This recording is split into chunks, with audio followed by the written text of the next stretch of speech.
Hello, hello. Here we are. We are live for day number 2. That was a hard stop to the video, but here we are. And let's have a look. Where's the funky music on Amber? Yeah, I couldn't agree more. I missed that as well. I'll check in with the streaming service what happened to that because that was some enjoyable music. So it is good to know that Amber, at least that you're here. Let me just respond in the chat as well. So for everyone who is watching, I know some people are watching on YouTube, some people are watching on LinkedIn, people are tuning in everywhere, luckily. So just drop a comment if you can hear me okay, if my audio is good. That's always something I check first thing before we really go live.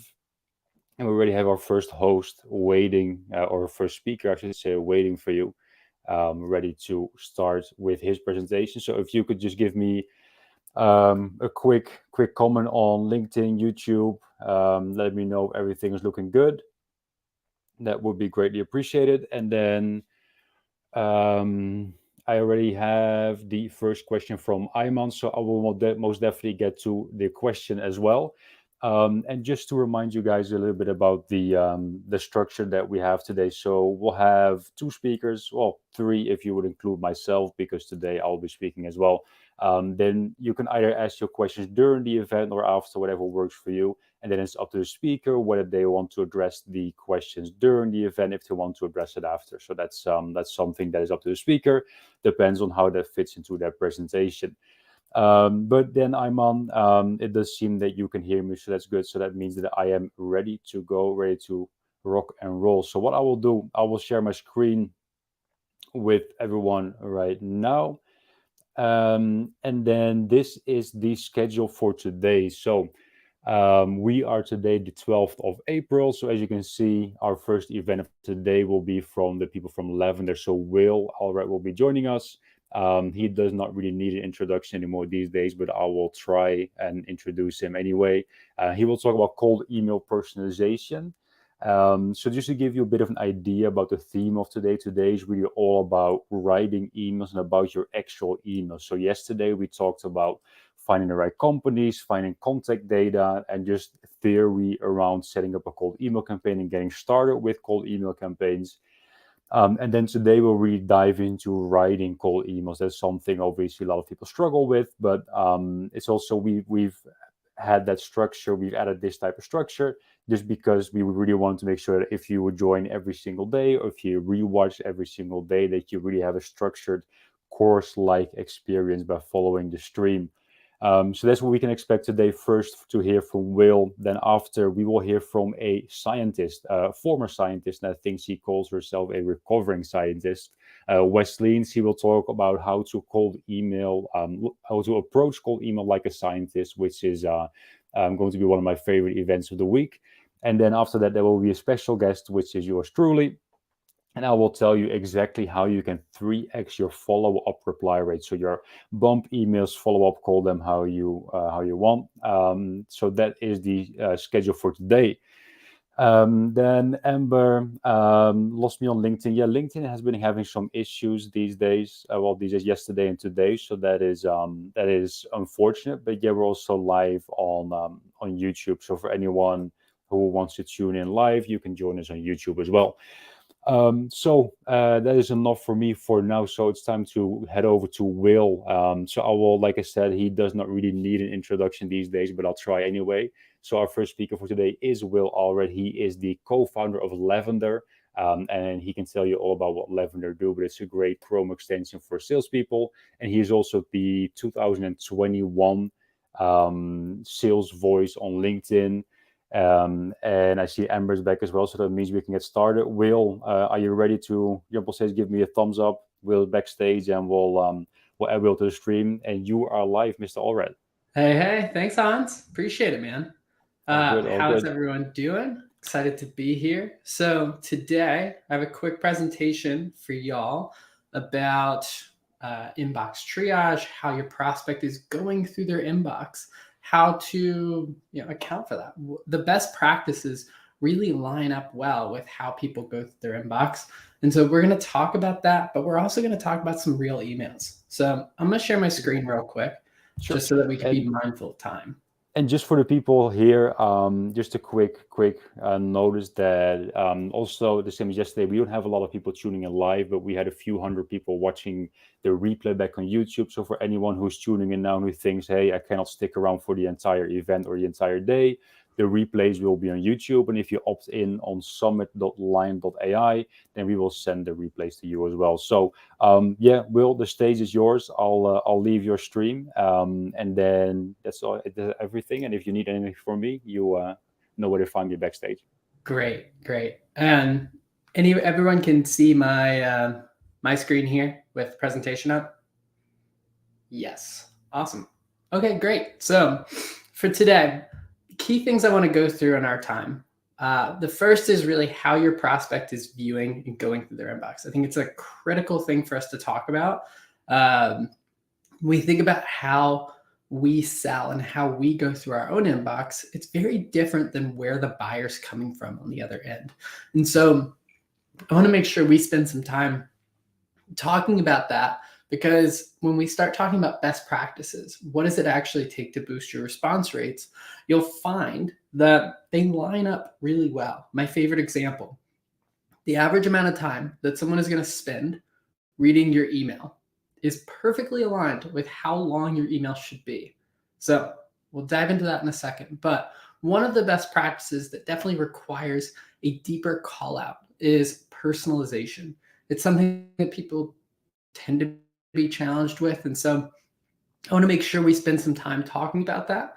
Then we'll talk through some live emails. So I've got a Google Doc over here with some email examples to go through, and we'll speak to those as well. And then we'll open it up for Q&A. If y'all have any questions as I'm going through, be sure to put them in the chat, and we can always bring them up live as well. So how does your decision maker go through their inbox? It is the question that I don't hear enough salespeople asking themselves, because we as sellers, we're often thinking about our own experience. We're thinking about what we're doing. And what we're doing is we're treating our inbox essentially like an outbox. We send a lot more emails than we receive. Well, your prospect on the other end, they're having a very different experience. They treat their inbox more like a to-do list, right? You've probably noticed with like a sequencing tool, the to-do list that they put together is very much so like, this is the person that you're reaching out to. Here's the next person you're reaching out to. Well, just imagine that on the flip side, right? Whereas those people are more like task items. They're coming in, they have requests, they have questions about updates, etc. And so these people are not necessarily in their inbox for the same reason that you are. It's also something that's become very overwhelming in the past couple of years. The amount of email that your prospect is getting has only increased. And we're actually seeing this show up in behavior. The amount of time that somebody is going to spend reading your email is 11 seconds. And when we think about that process, there's really like a 3-second window where you have a chance. And that 3-second window is them asking themselves, what is this? It's not a read through for comprehension. It's a read through for categorization. They're basically just trying to figure out what the thing is. And so what you don't want to happen is you don't want them to read through it really quickly and say, this is just a sales email. They don't want a sales email, but you're meeting them in the right spot. You're meeting them in their to-do list. You're meeting them where they get stuff done. And so you're talking to them exactly where they're managing problems and where they're trying to come up with solutions. And so you're in the right place. You're just approaching it incorrectly. The things that I like to point out are these things called mental spam filters. And they're the things that make somebody say, this is a sales email. And so there's a few things here that you have to watch out for when it comes to writing a cold email. I'll start from the top, because your subject line could be absolutely dousing your chances of getting a response. If you're starting your email with a subject line like, let's chat, or let's connect, or even more subtly, something like, say if I was writing an email and I said better response rates, ? something like that is going to tip the reader off thinking it is a quote marketing or sales email. And you're basically hosing your chance of getting a response before they've even had a chance to open it. They've already got their guard up, and that's never going to help. The other thing that I like to point to are cliches, things that we tend to just kind of say as pattern. I can tell you if I get an email that says "Dear Will" or "Dear Will, I hope this finds you well during these trying and troubling times," I'm going to expect that it's not a very thoughtful note. It's actually just something that somebody sent out en masse. The overall length of a message can be someone's mental spam filter. So if you think about the length of a message, well, if I open my email and it's really long, well, I can tell you right now, I'm probably not going to read it. And your prospect is the exact same way. Buzzwords. So if you think about what it is that we're trying to do when we're reading email, we're trying to figure out what it is, right? And buzzwords, things like, we help introduce rigor into your process, and it's a strategic blah blah blah. Those phrases don't actually give me something to grapple onto. And so what I see with these buzzwords is it's hard for people to suss out what it is that you provide really cleanly and succinctly. And so they can trigger that mental spam filter. Another one is this education. And this one's a little less concrete. We actually see in our data, if you're writing with an informative tone, if you're trying to educate your buyer, what ends up happening is you're starting to talk at them. And this talking at them basically just puts them off. They see it and they're like, who are you to tell me X? And so what we find is the more informative you are, the less response you get. Now, bad formatting is the last one I'll touch on. And it's because of how we typically look at an email. If we think about where we have our phone in this exact moment in time, it's probably sitting right next to your computer. It's essentially the notification hub for your computer. And it's where you're 8 times more likely to open an email than on your computer. And so if you're thinking about the way your email looks, so I'll showcase, because we built a in-inbox mobile preview to showcase this exactly before you hit send. Things look very different on a phone than they do on a computer screen. And it's no surprise that it's actually the number one killer for conversations after the response happens is the formatting, because this text box actually gets wider. All of these things would look like one line on within a thread on, like, say, Gmail. Whereas when you move it to the phone, everything gets very condensed. So a good rule of thumb to keep in mind is, sort of like a 1-to-2 ratio. Obviously, this gets expanded out more like a, 1-to-3 when you're talking about in thread, but it's something to recognize when you're trying to think about the reader's experience. And so before I jump into like any of these best practices, because I don't really talk too much towards like follow-ups in the entire conversation, I really want to reiterate something before we dive into best practices. One of my many tangents I'll probably go on today, which is when you're writing an email, you only have one goal. Cold email, your only goal is to get a response. Your goal is to start dialogue. And until you get a response, that's it. And the reason I bring this up is because I see folks after their initial cold email, they'll come out of a class like this and they'll still do the same kinds of follow-ups that tank their chances. Most likely your cold email doesn't get a response unless you're getting an over 50% reply rate, which good on you. But at the same time, most people aren't going to respond to the first note. It just is what it is. And so what I see folks do is they start to almost get desperate after the fact, right? They start to try to close the deal, keep the conversation moving. And you have to remember, you are not top of mind. They're in their to-do list. You're meeting them in their to-do list. And so adding all these details about what you do and follow up, it just removes them from the context of why you're there. In context of why you're there, it's something we'll talk about when we talk about personalization, but it's one of these things that I just love to reiterate on, because your job when you're doing outbound, I actually talked to Ellie this morning, is to build and maintain curiosity and never to satisfy it. It is to get a response. The more information you provide, the less likely it is that you get exactly what you're looking for. And so what that means is, just in totality, right? When we're thinking about the buyer's experience, have empathy for how they go through their inbox. And one of the easiest ways to do that is to follow the golden rule of, how would you like to receive this email, right? Is that something that you would respond to? It's one of the most effective filters for thinking through what it is that you're actually about to go hit send on. And one of the things that I find is, when you follow the golden rule, an email typically follows these best practices. And so I'm going to go through each of these, and we'll definitely dive into personalization a little bit more detail. But it comes down to a number of factors that make for a good email, right? It's why building the software that we've built has been a little bit more challenging than, say, just releasing a widget that does one thing. There's so many different aspects that you have to take account of. And so let's start with a good framework for writing subject lines, because I think that would be helpful for everybody, which is, I like to write my subject lines with a sense of internal camo. And I say camo not in the sense of I'm trying to be deceptive. I say it in the sense of I'm trying to blend in with the internal emails that are in their inbox. And so what that means is, I'm going to be really boring. I'm going to be short. And I'm going to focus on a to-do list item. So I might use sales copy. I might use email copy.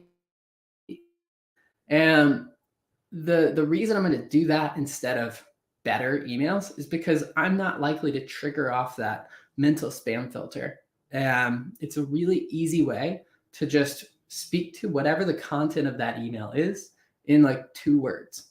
That's all you really need to do. Okay, so you get the open. The number one killer for your response rate is simplicity. Well, actually, the lack thereof. And so when we think about what it takes to write a good email, well, most emails are just too complex. And so when somebody's flying through their inbox, they're not gathering the information that you're trying to put in front of them. In fact, most emails are written at a 10th grade or beyond reading level. And if you can get that 10th grade email down to a 5th grade email, you will see 31% more response. And so you think about, well, I sell to a technical buyer. I'm reaching out to, someone who's super smart and has an Ivy League degree. Well, guess what? We have people reaching out to PhD researchers at labs selling equipment, and the 5th grade still works. It does not matter who you're talking to. When you're thinking about human behavior and you're thinking about how these people are going through their inbox, it is impossible for them to grasp all of that information. And so before I move on, one of the things to think through is, are you using a lot of commas in your writing? Run-on sentences are the number one cause for complexity. The second, long, uncommon words.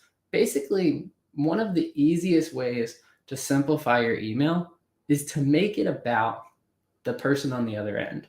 If you stop talking about yourself, you end up unjunking a lot of your writing, and you end up simplifying it a lot more. You start using your customer's language, and you start actually becoming a lot less formal and robotic. So I like to talk to formality right after I talk about complexity, because both of these things tie back to how we were taught to write in school. If you think about it, right? When you're taught to write in school, it's very much so student here, teacher here. And so when we get into the business world, and no one's ever actually taught how to write a business email, well, we treat them as though they're this superior above us, right? But in reality, the best emails almost have this peer-to-peer tonality. I'm reaching out to you because you have a problem and I can help you solve it. We're peers here, right? It doesn't matter if you're a 24-year-old SDR and I'm reaching out to a 60-year-old VP of whatever, right? The most important thing here is the problem. And so when you're thinking about writing, right, write as though you would talk. You can edit afterwards. And you're talking to not necessarily a friend, because you might be overly chummy with a friend, but maybe a friend of a friend. where you're not trying to embarrass the friend by sounding overly robotic, but at the same time, you want to be respectful of that person. It's like how you would talk at a conference, right? And so that leads me to my next point, which is brevity. So when you have 11 seconds, do you know how many words that takes to read? It's less than 50. And so I love that the best practice happens to be, 25 to 50 word emails get the most response. And so you're thinking about, okay, well, what do I cut from my email? Well, a lot of the writing that we put out there is overtly fluffy. We put in things like in order to, when we could just say to.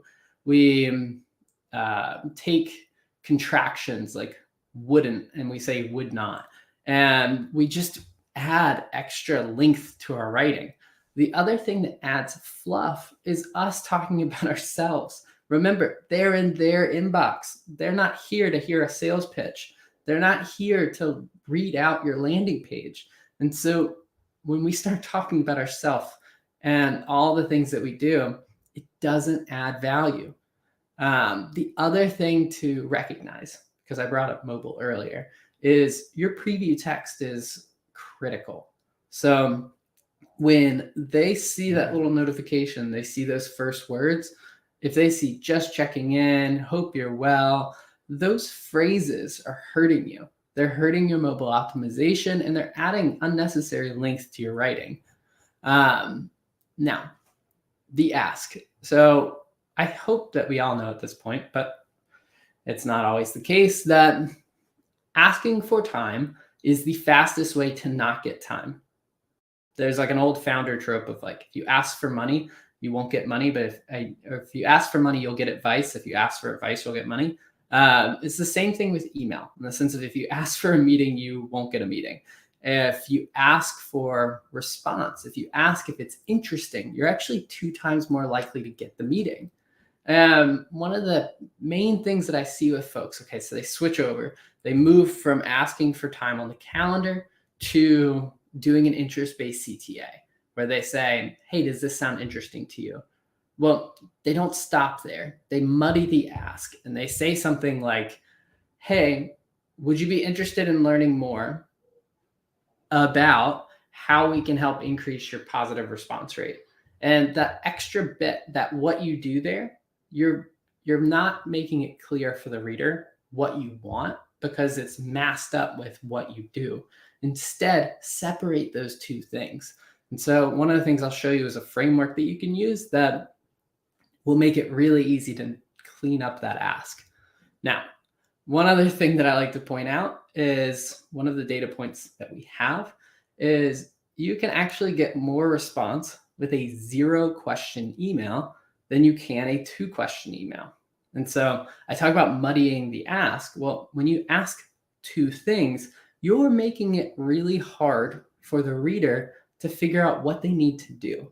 And so 2-question, 3-question, 4-question, you see that performance lag.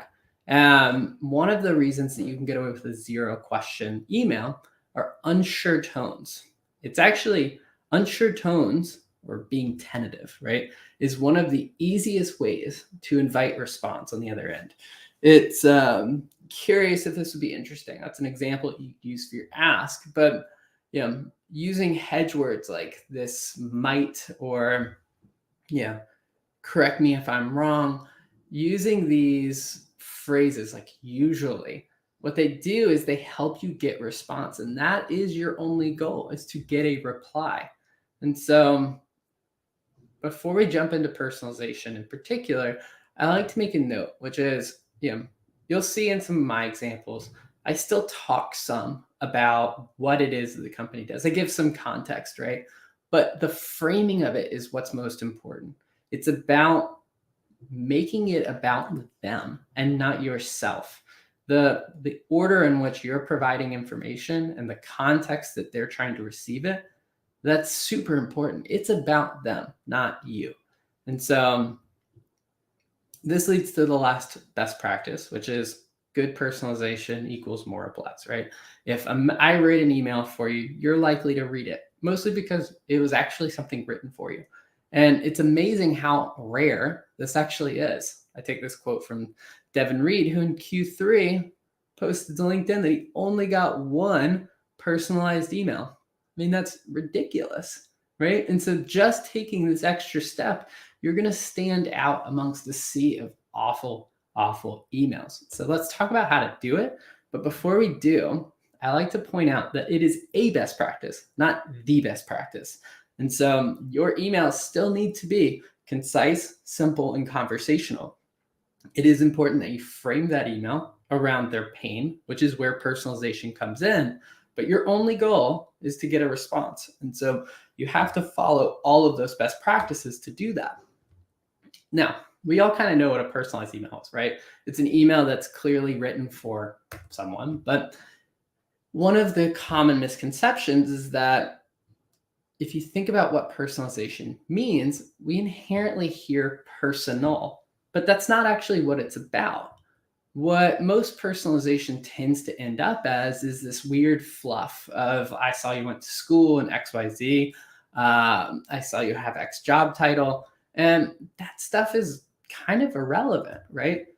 And that's the issue. Your goal is to build relevance. Your goal, as Sam McKenna would tell you, is to show them that you know them. And how do you do that?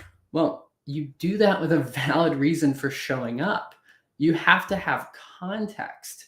And that context is so crucial, right? If I pick up the phone and I say, hey, I'm Will Allred, I'm at Lavender, versus I just jump into it, you're going to be like, hold on, I need the context of who is this person? And this is the exact same thing, just applied to email.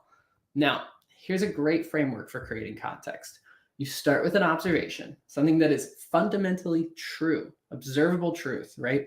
And you take that and you derive out an insight or really a challenge that they're probably having based off of that observation. So you see something and then you show them that you can do deductive reasoning to point that there's probably something that's on their mind or a challenge that they have. And what that does is it actually builds a lot of credibility. We think about credibility building typically as like dropping case studies and doing all this other stuff.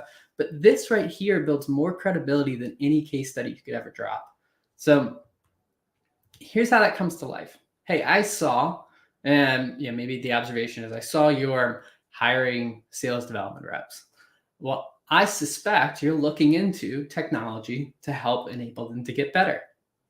Yeah, it's a really easy process that we don't do enough in our emailing.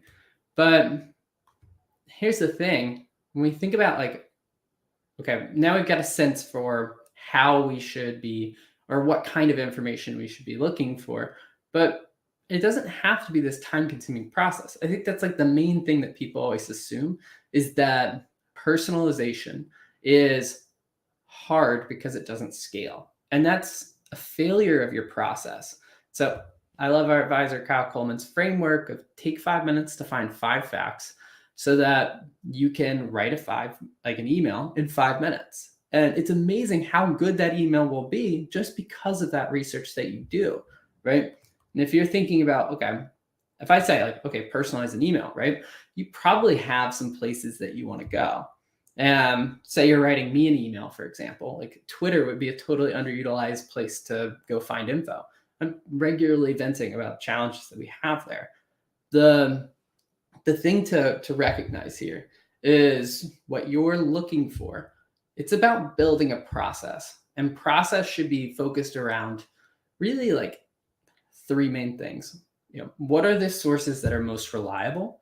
What are the sources that are most relevant?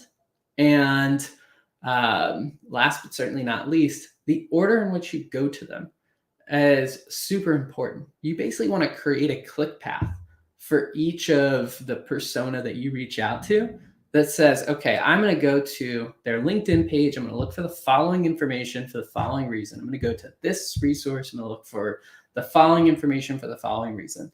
And I know every place that I go, and I know exactly what I'm going to go do in order to find that information. And so I'm looking for indicators.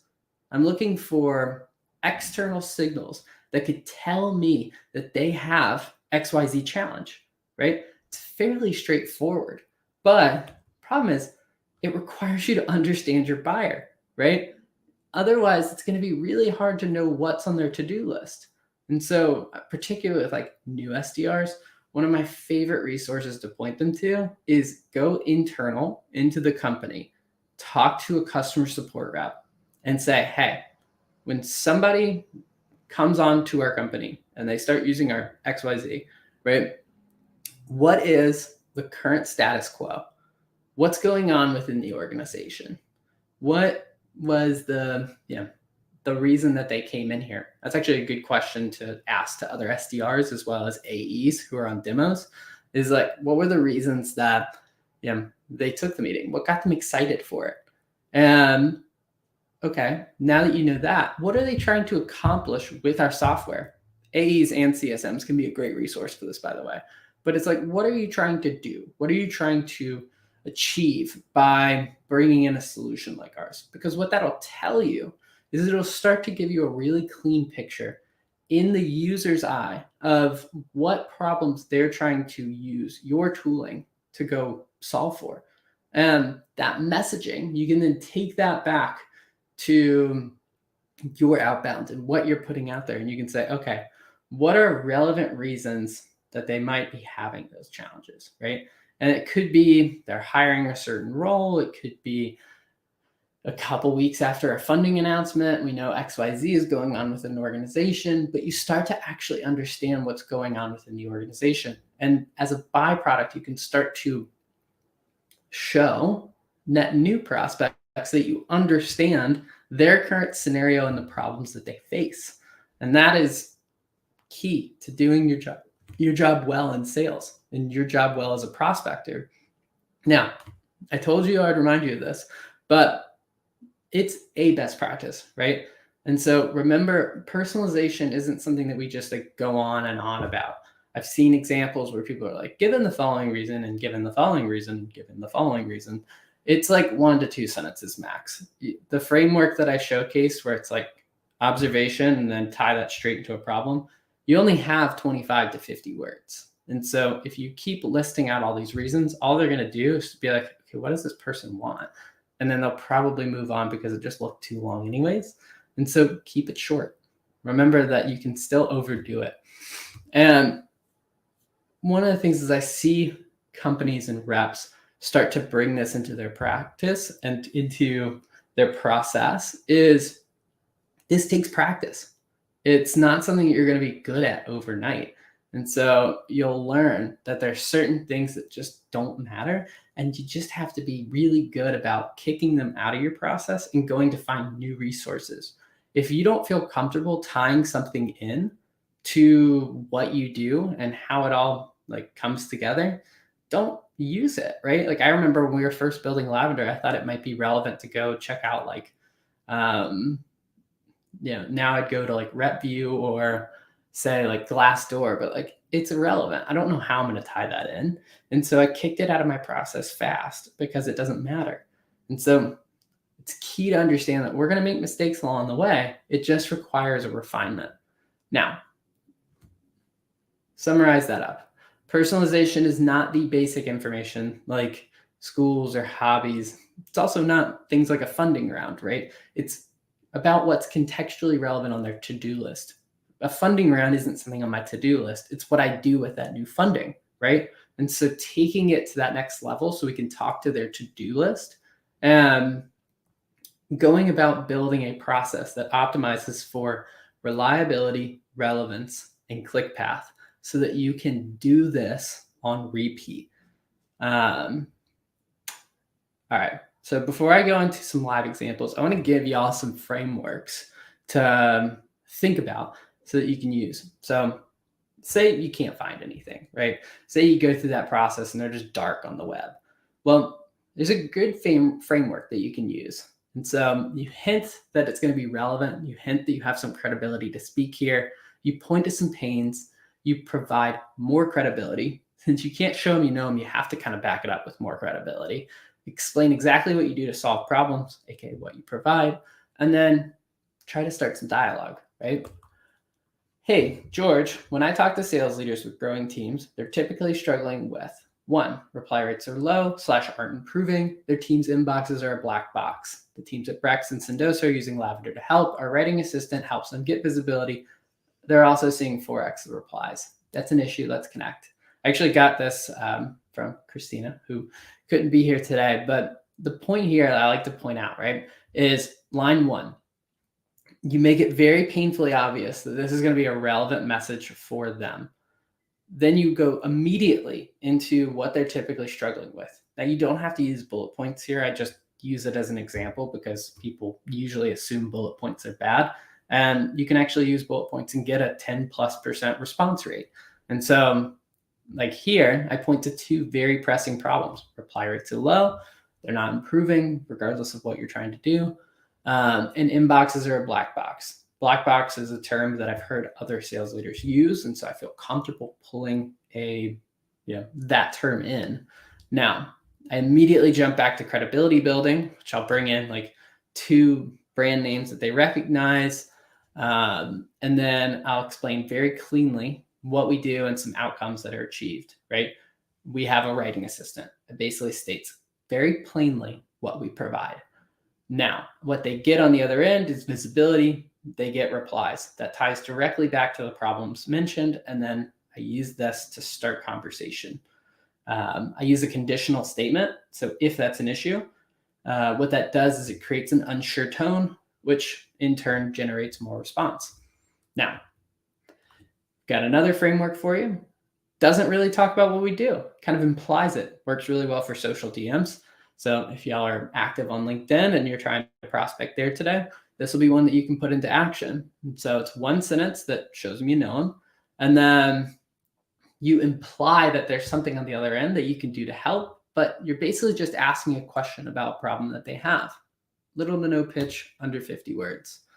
Hey, George, saw you're growing the sales team by 20% this quarter. Would it help to know which new reps are at risk of missing email quota? Well, that's a yes or no question, but it's so specific. Do you know which reps are at risk of missing email quota that it generates quite a lot of dialogue?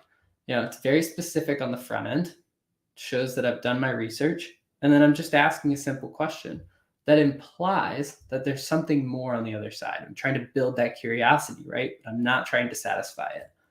Now, one of the key things that I like to point out with this is how focused that framework is on pain and not necessarily a solution.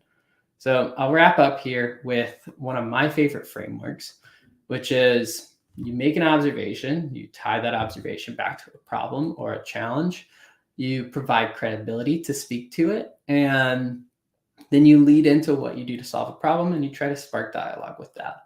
Now, George, I saw you're hiring SDRs. I imagine you're thinking about how they'll ramp. Usually, our customers focus on phones, but email results lag. We're helping reps at Sendoso ramp faster. They continue improving with our in-inbox assistant. Worth a chat. You'll see here how I kept that ask very separate from what we do. But it's all about them, what they're probably dealing with. Here's what the typical scenario is. I hear this all the time. And so what that does is it continues to just build that credibility before I even mention a company name. And then I cleanly state, here's what we have, worth a chat, right? Very simple framework. Okay.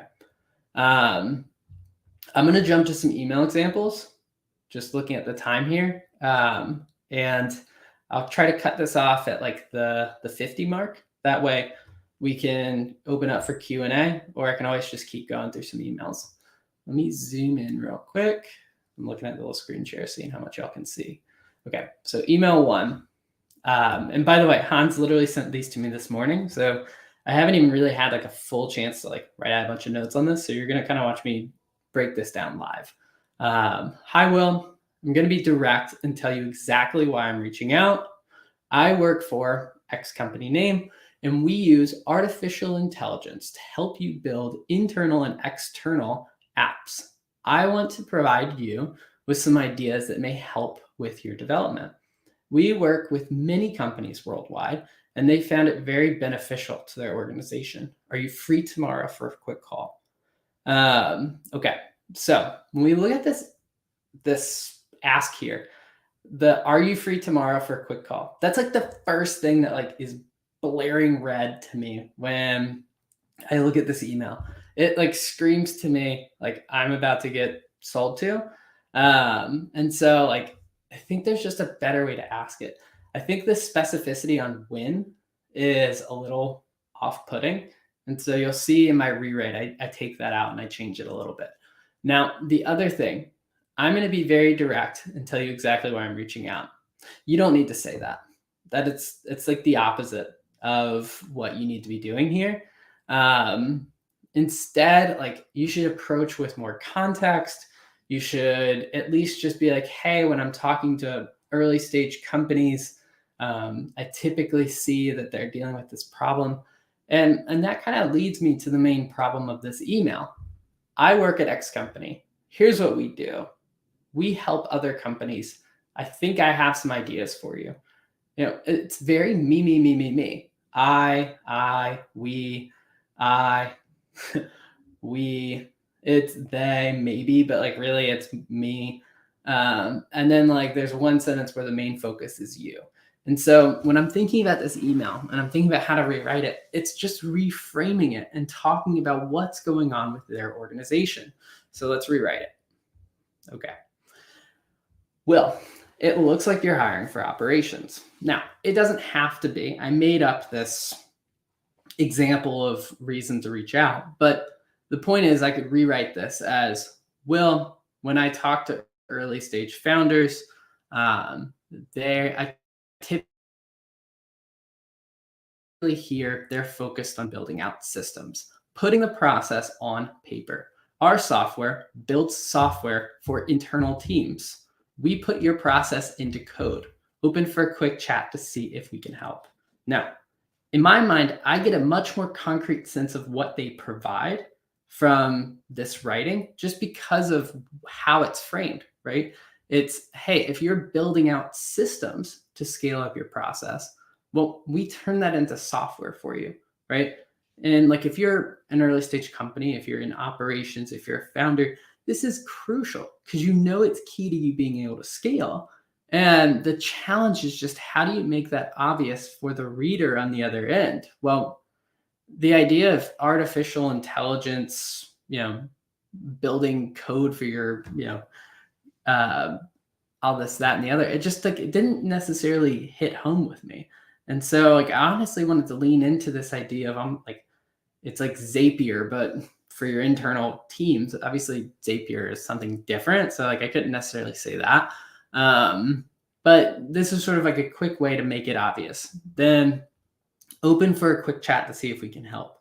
I'm trying to frame that ask, not necessarily around a specific point in time, but I'm trying to frame the ask around, helping them scale up their process, helping them get better. So, all right, email 1, check the box there. I think the other thing to focus on is how I broke up these sentences. I think it would be really easy to put these into one sentence together. And you'll notice if I was saying it out loud, right, it might be easier to say it all as one sentence. But going back through and running through that editing process, you can actually really clean up and make that copy much easier to digest by breaking those up into simple sentences. Now, if I'm going to make an observation here, I really try to soften it, right? I really try to soften an assumption by saying something like usually, typically. You might be focused on building out systems right now. And that use of might, usually, typically, it's tentative, right? We're talking about using those unsure tones to help drive response. Asking a question is technically unsure, right? That tone, it keeps their guard down as they read through this. The way I could write this too is hey, well, not sure if you've hired someone for ops yet, right? And then you say saw the job posting. That's another way to put it, right? And That not sure if is an easy way to just keep the reader's guard down. But by doing it, you're still showcasing that you've done your research and you're still showing them that you understand their scenario. You're still building credibility, but you're coming in with this softer, tentative tone that is much more likely to drive response. Okay, let me move on to the next one because I promised that a minute ago.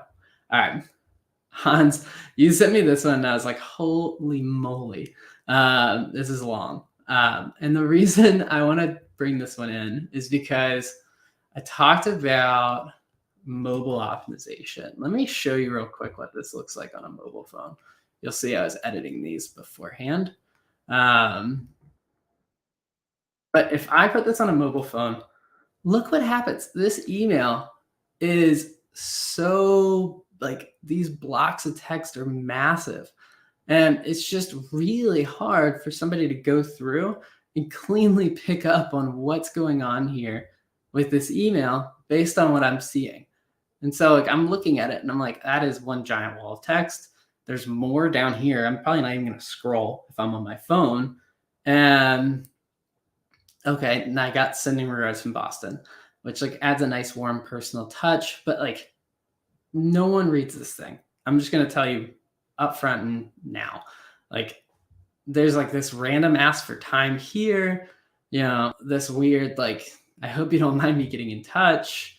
And there's just like, there's so much going on. And then there's like a second, like, here's my calendar link to schedule time.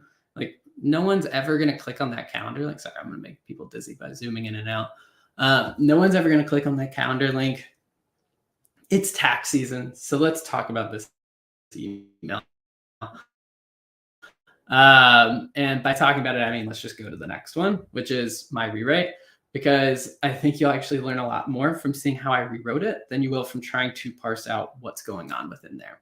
So, hey, Will, given the amount of code your team shipped this year, has anyone talked to you about your taxes? Funny connection, but your engineering work is an easy way to maximize your R&D tax credit.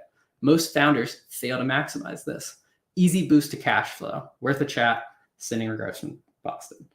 I just said all of the same things in like half the amount of text in a larger font size. You're actually now able to grasp what it is that the person was reaching out about. I put in this like, you know, note about amount of code your team shipped this year.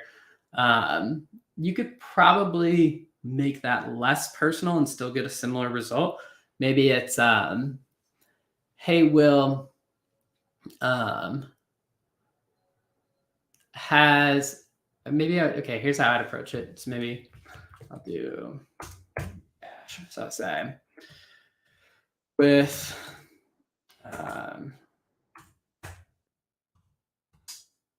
usually founders don't connect the dots between shipping code and tax season. Or maybe I would do tax season.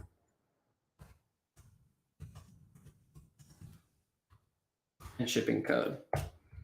And the reason I would phrase it that way is I start with this usually. So I'm not being overly assumptive. And I say founders don't connect the dots between tax season and shipping code. It's a strange connection, right? And so I'm like using that to kind of catch the reader off guard. And then I immediately point to exactly why they tie together, which is engineering maximizes your R&D tax credit. Most founders, so I use most here, that's a hedge. And that hedge creates some uncertainty and some tentativeness so that they'll accept. Most founders fail to maximize this. Easy way to boost cash flow, worth a chat. Another way that I could ask this is, have you talked with your accountant about this yet? And the different question by saying, have you talked to your accountant about this yet? Or has your accountant brought this up yet? That might be a sharper way to say that. Is I'm basically one, putting their accountant on the hot seat for not talking to you about it, But two, it's way less salesy to be like, hey, has your accountant talked to you about this yet? I'm putting the impetus on somebody else. It's not me. It's not about me. It's about you, right? That is the most important thing for you to take from this. This is not a message that is supposed to be about us and all the things that we do for you during tax season. It's about you getting more cash flow. Okay. One last hurrah, and then I'll open it up for Q&A. And this is a long email. I noticed a few different job postings at your company, some still open and some filled. They all revolved around analytics, digital engineering, personalization. Obviously, there's a need for these roles as more and more shoppers interact with online stores, especially when it comes to search. See, search is hard. Anyone telling you different is lying. Creating good search means more manual curation of rules. Or does it? We flip the whole thing on its head with our advanced machine learning. So instead of managing thousands of manually curated rules, you can focus more efforts on things like core merchandising. Would it be interesting to learn more about how we've been able to reduce rules by 80% for customers? Okay, so I actually love how personalized this email is, right? Like it's very much so I've done my homework, and so I see what's going on within your organization.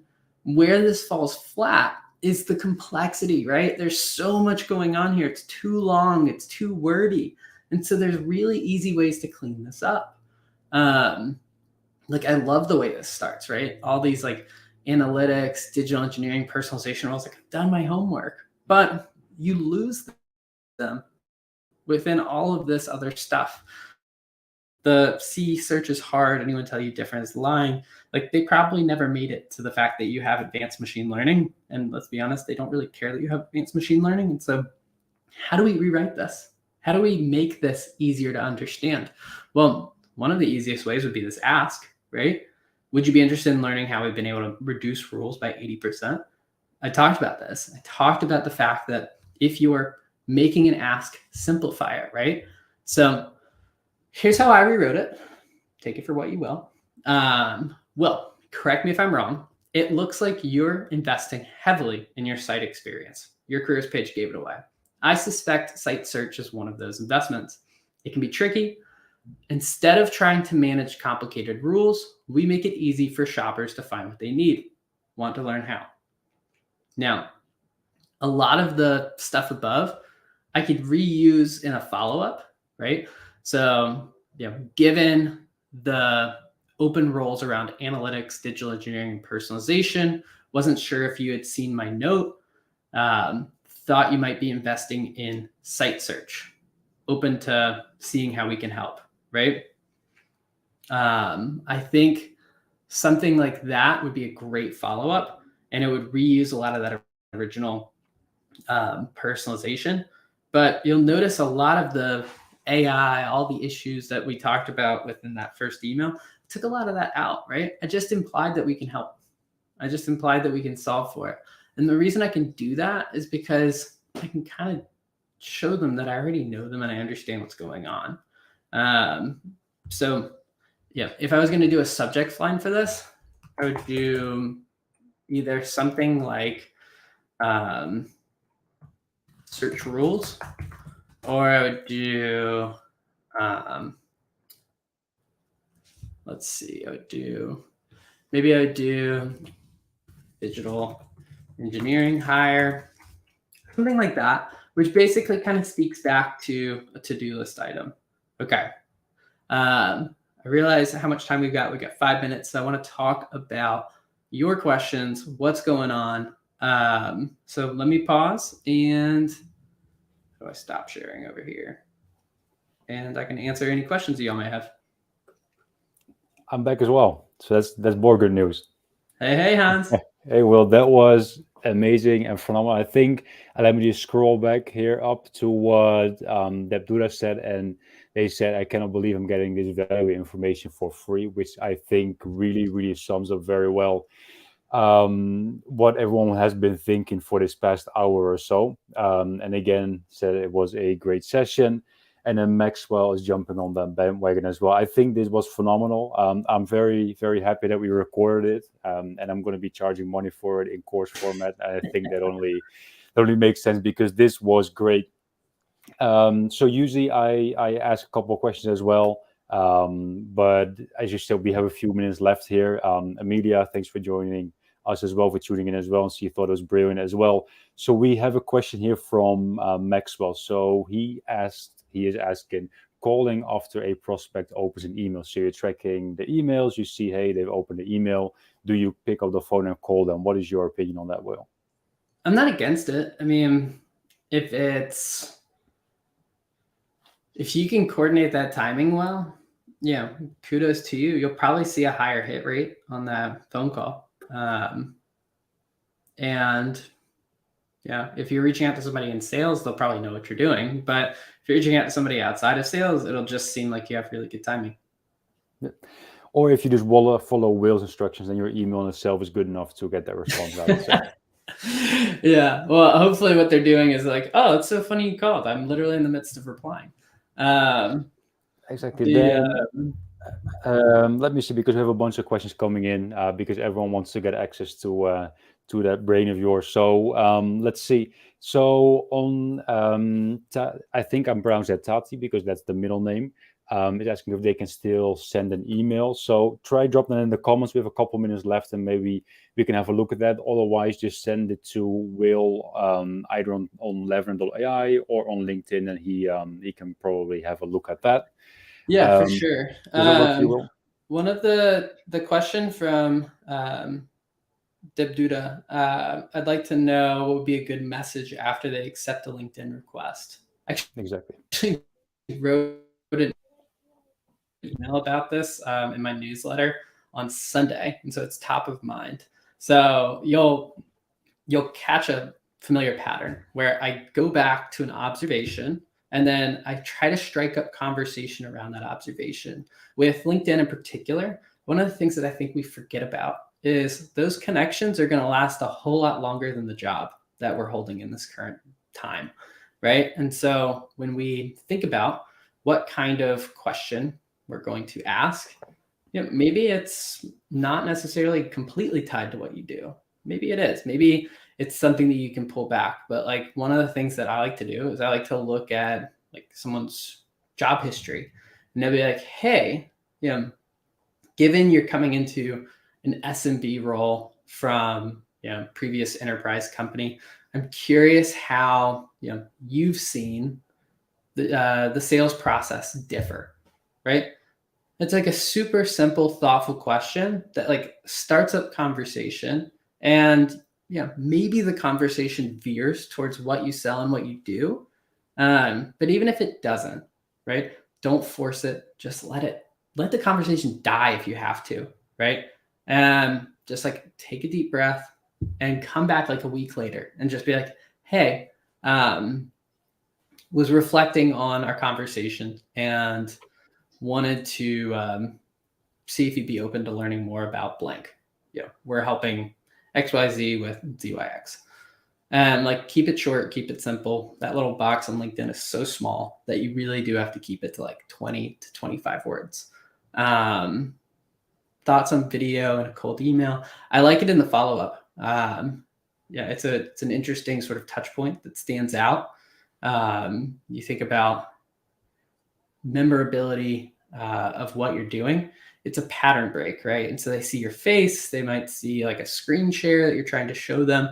They might not watch it. They might not respond to it. But I think overall, the cadence and the performance of that cadence will be better as a byproduct of using video. So. And that's it for today. So I see more questions from Amelia, for example. But if people have more questions, where can they get in touch with you? They can get in touch with me on LinkedIn. Just follow me. My about section has like multiple ways you can get a hold of me as well. The other thing is just shoot me an email, will.allred@trylavender.com.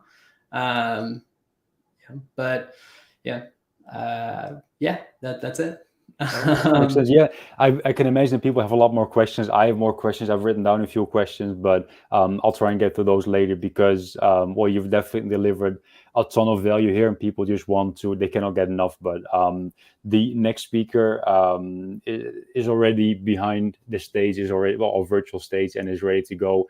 And she's a former scientist talking about cold emails. So this is going to be equally good, I'm sure. And so for now, just Will, thanks a lot, I think, from everyone. And I think, you know, what Emilia said as well, it's been a great honor to have you here, and for all these talented people to be a part of the summit. And thanks, and for everyone, if you want to learn more about Lavender, that is lavender.ai, and make sure to give them a try for your next cold email. I love it. Thanks, Hans. Thanks, Will. See ya. All right, then for our next speaker, I already mentioned her. Name is Wesleyne, and she's a former or recovering scientist, and she will be talking about taking a scientific approach to cold emails. She's already backstage, and she's been enjoying Will's speech as well. And I think she's ready. If you can give me a thumbs up, Wesleyne, if you're ready to go live. Beautiful. So there we are. Wesleyne, you are live and you are in front of our audience. Wesleyne from Transformed Sales. Did I say that right? Are you a recovering scientist? I am a recovering chemist. Different between scientists. There's all different kind of scientists out there. I'm a recovering chemist. All right. I hope I didn't offend any scientists or chemists there in the process. No, not at all. Not at all. Right, I good. say it all the time. So, I mean, like, who would you mind giving, like, I heard the other day in a podcast, someone call it a baseball card. So who are you? What do you do? What is your specialty? Introduce yourself to our audience. I definitely will. It is on my first slide. So let me go ahead and present that. Beautiful. Then we already have some comments coming in. Again, for everyone, if you have any questions, just make sure to drop them in the comments, whether you're watching on YouTube, Twitter, LinkedIn. We have people watching all over. Just drop them in the comments, and then we will either get to them during the presentation or after, however Wesleyne prefers it. But make sure to already post your questions in here. Then Wesleyne, whenever you're ready, I'll give the stage to you. Can you see my screen? They can in just 1 second when I will add it to the stream. Okay. Beautiful. And then here we are. So that is the stream. And well, the stage is yours. Thank you so much. So please do ask me questions as we go. I am so much more of a coach, a facilitator than just a speaker who likes to stand on stage and talk. So a little bit about myself. So as Hans so wonderfully said, I am a recovering chemist. I started my career like literally playing with plastics. So I was always that person asking why. Why are we doing this? Why does it matter? Why does anyone actually care?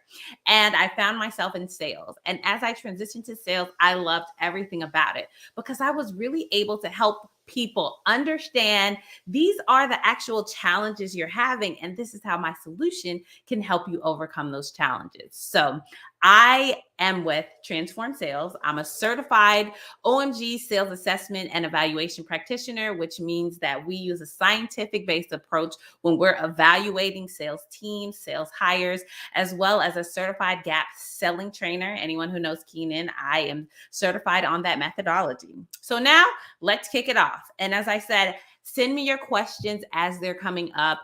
I'm going to give you a lot of information of the actual how to prepare before you even send an email out. So everything we're going to talk about is how your emails can be better. So we'll really delve into taking the wording, and what I'll be giving you is how you find those words, how you actually figure out those problems, the things that your customers are being challenged with, and how you can put it in their words. So the very first thing I want to say is quality is more important than quantity. I'm not here to dispute what your sales managers are saying, what your CEOs are telling you, that you have to have 100 emails a day or 50 new people added to a sequence. You have to take that up with them. But what I am 100% certain of, if you really, really, really hone in on the quality of the people that you're prospecting over the quantity, then your outreach is going to be better.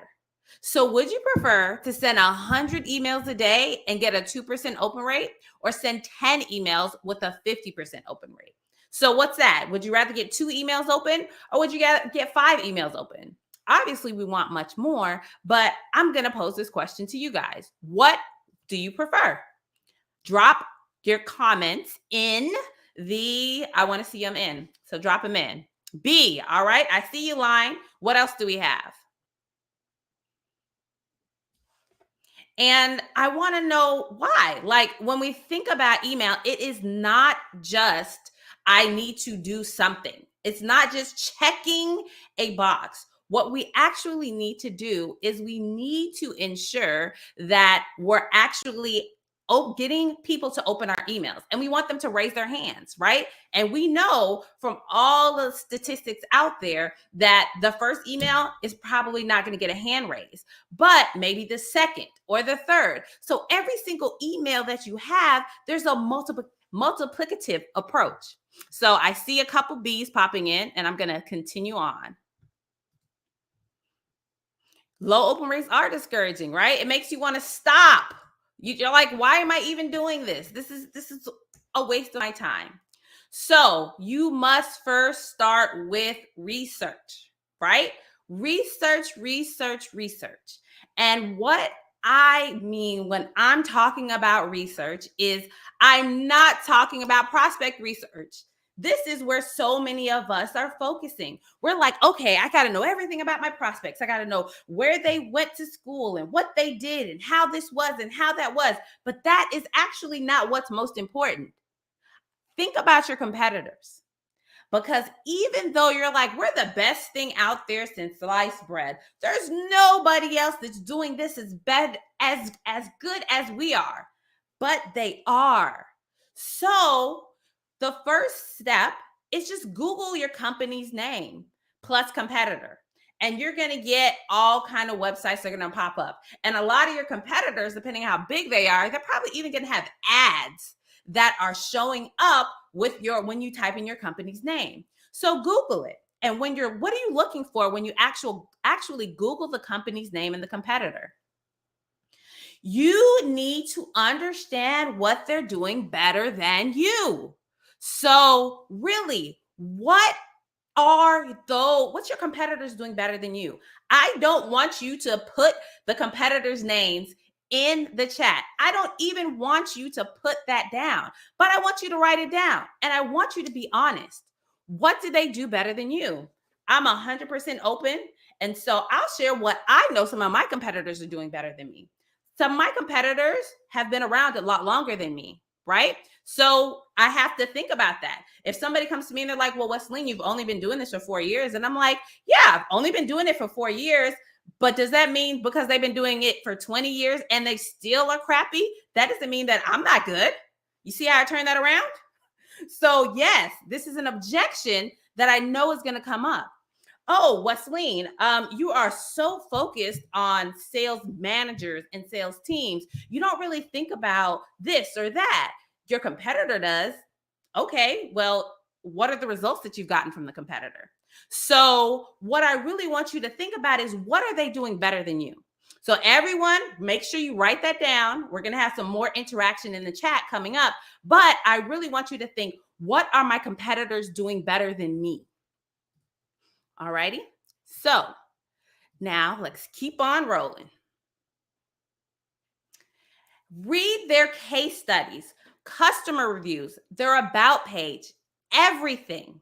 What are the things that they are talking about? So let's say you go to a competitor and maybe, let's say we're calling on, so let's see, somebody put their company in the chat for me so I can use a real life example. Let me know what you do in the chat.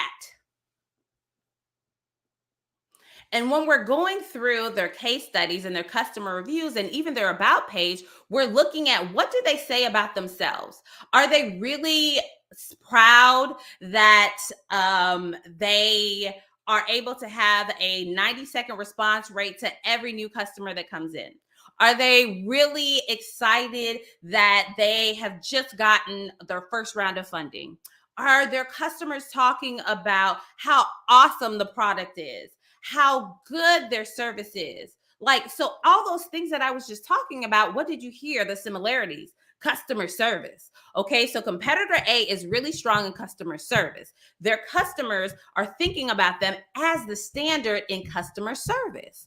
Okay, so I'm keeping that. I'm writing that down on my notepad or putting it in my Evernote or however you take notes. And why are we doing this? Because this helps you handle your objections in discovery. It doesn't just help your cold outreach, it helps you handle objections. And so you must know your competitors, like really, really have a very, very strong understanding of the competitors. And now I bring up my favorite term. What are their gaps, right? So what are you seeing in their products and services where there are gaps? What are the holes? That's where you're going to play. If they're talking about how great their customer service is, okay, so what you have to use your spidey sense and say their customer service is good, but maybe their product isn't as strong. I don't see anybody talking about how great their product is. So what we need to say is, okay, so how does our product, how does what we offer really stand out? So think about that. What are the gaps that your competitors have that you're able to fill? So I want to see some comments here, guys. What are some of those gaps that you're able to fill? I see that you're pretty active on here, Hans. What are some of those gaps that you're able to fill? Or James or Michelle, tell me. Because when we think about the gaps that our product fills, that is really what we're putting together, all these bits and pieces. So just like a scientist, we're taking all the little pieces and parts and we're saying, hey, these are the gaps that my product fills. Like recently, I was looking for something like, hey, I want to understand more about the people that I'm talking to. So I went and I searched and I found a couple different products. And I said, hey, company one, your product doesn't do this. And I really don't like that. How can you help me overcome that? Oh, but we can do this, this, and that. But that's not what I need as your customer. So really think about that. So now we have to write down the value that we bring to the prospect. So we think about, here's my competitor. Here's what they do really well. Now, here are the gaps that this product has. Okay, so now I need to put on my other hat, my customer hat, and think about the value I'm bringing to my prospect. Why are people buying from me? What are the problems? What are the challenges that they're overcoming by using my product or my solution? So think about that, the value. And remember, your value is not, absolutely not focused on your product benefits. So how do I even find the value that I'm giving to my customers? This is not product benefits. So if we think about, for instance, Will, my presenter who was just up right before me, when he thinks about the value that he's providing, he's not saying I make emails easier, right? He's going to be talking about how much more people are opening emails sent using his product, right? When we think about Line, they're not saying, hey, we're just going to increase your open rates and your response rates. They're saying, we're going to help you personalize your emails so your customers open them more, right? So that's the value. As a buyer, I'm only thinking about myself. I really don't care about what you do or what you have. I only think about the value that you can bring me. So to truly understand the value, you have to know why people buy from you. What are the problems? What are the pains? What are the challenges that they're actually overcoming that they need to fix? So let's talk about a pain versus a problem. So often people say, hey, you have to have a pain reliever. You have to understand the pain that your actual customer is undergoing. So here's the difference between the pain and the problem. So a pain is something just as simple as, oh, my wrist hurts. Yeah, okay, my wrist hurts. I'm going to go to the drugstore and I'm going to buy a wrist brace so that I can keep working. Okay. A problem. How does that pain become a problem? So my wrist hurts. I bought a little wrist brace, and you know what? It's my right hand. So because my wrist is hurting, and I found out my wrist is broken, I now know I can't work for 2 weeks because the doctor says I have to have surgery and I have to go to PT, and I need my hand to write and to type. So since I can't work, I am not making any money because I work for a tiny company that doesn't have any kind of short-term disability. Because of that, I can't work. So that means I'm not making money. If I'm not making money, I can't pay my car note. And so if my car gets repossessed, then I can't ever go back to work. So the pain, which is the symptom, is the actual thing that the person feels they're thinking about, is a broken wrist. But the problem is the overarching challenge that they're having. That overarching challenge is I can't work. And if I can't work, I can't make an income. And so the problem is what's really in their brain. The pain is just that little small thing that's niggling. So when we tap into a buyer, a customer's problem, we're uncovering their why. And so that why is the reason why they buy. The reason why they're actually exploring your product, your service. The reason when they see that email that pops in, they're like, you know what? I have been worried that my company doesn't offer short-term disability, and if something happens to me, then I won't be able to work. I don't actually have a broken wrist today, but that is a possibility that may happen. You know, I have been thinking about that it takes me 5 hours every week to run payroll. And because of that, I'm missing little Johnny's soccer game every single week.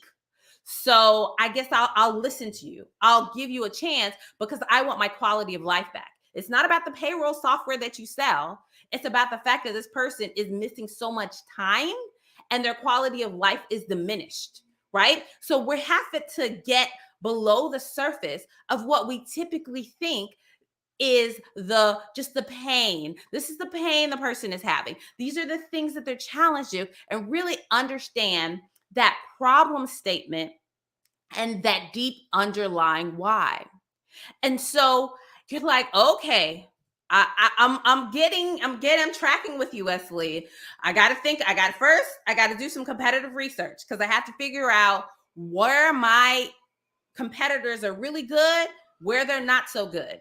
Because one of the things that you'll do if you don't do competitive research is you will give your competitors a customer. If you say, I do this 10 times better than this, or I do that, or we have best customer service or good response rates, and you don't, they go directly to you. Or if you talk about only the product benefits, they can easily go Google best email automation software, right? Okay, yeah, 100 different companies are going to come up. But if they Google in best software to enhance my quality of life so I don't spend that much time on payroll, like what's going to come up? So that's why we do that competitive research. Then we have to start thinking about problem statements, right? Problem statements that are very, very buyer focused and thinking about their deep underlying why. And so I want you in the chat, it might go quiet for a little while, and that's okay. I'm okay with the pregnant silence. I want to understand what problems people are trying to solve when they use your product or buy your service. I don't want to hear anything about what your product does. If you do that, I'm going to say, nope, wrong, try again. But take a few moments and think about that. What are the problems people are trying to solve? So Hans, if you want to pop back on here with me, we can have a nice little dialogue while people are coming through. Oh, he might actually be. Oh, there we go. All righty. You popped in first. Yeah, and I am here. Don't worry. I was still typing out my question, and I can still just do one thing at the same time. I'm horrible at that. So yeah, that was my first question. Just looking on at YouTube, people watching there, LinkedIn, people watching there, and just popping in my question and comments here and there. But so at Line.ai, one main issue that people have is they have low reply rates, which is obviously they don't really care about replies. They care about not booking demos. They don't care about not making enough money. So if you're not booking demos, you're not making enough money. So that's what the main issue is that people have, whether it is, I mean, they're an agency, they need to do it for their clients, or they're sales, like SDR, BDR, and you need to book demos for a living. Okay. So, since you're on the hot seat with me and it is your summit, I know I can just put you on blast. All right. That's good. So you said they're getting low reply rates, which equals low demos. And then that translates to the lack of sales, right? Mm-hmm. And so they're thinking about lack of sales. How does the lack of sales actually affect that SDR or that BDR or that sales manager?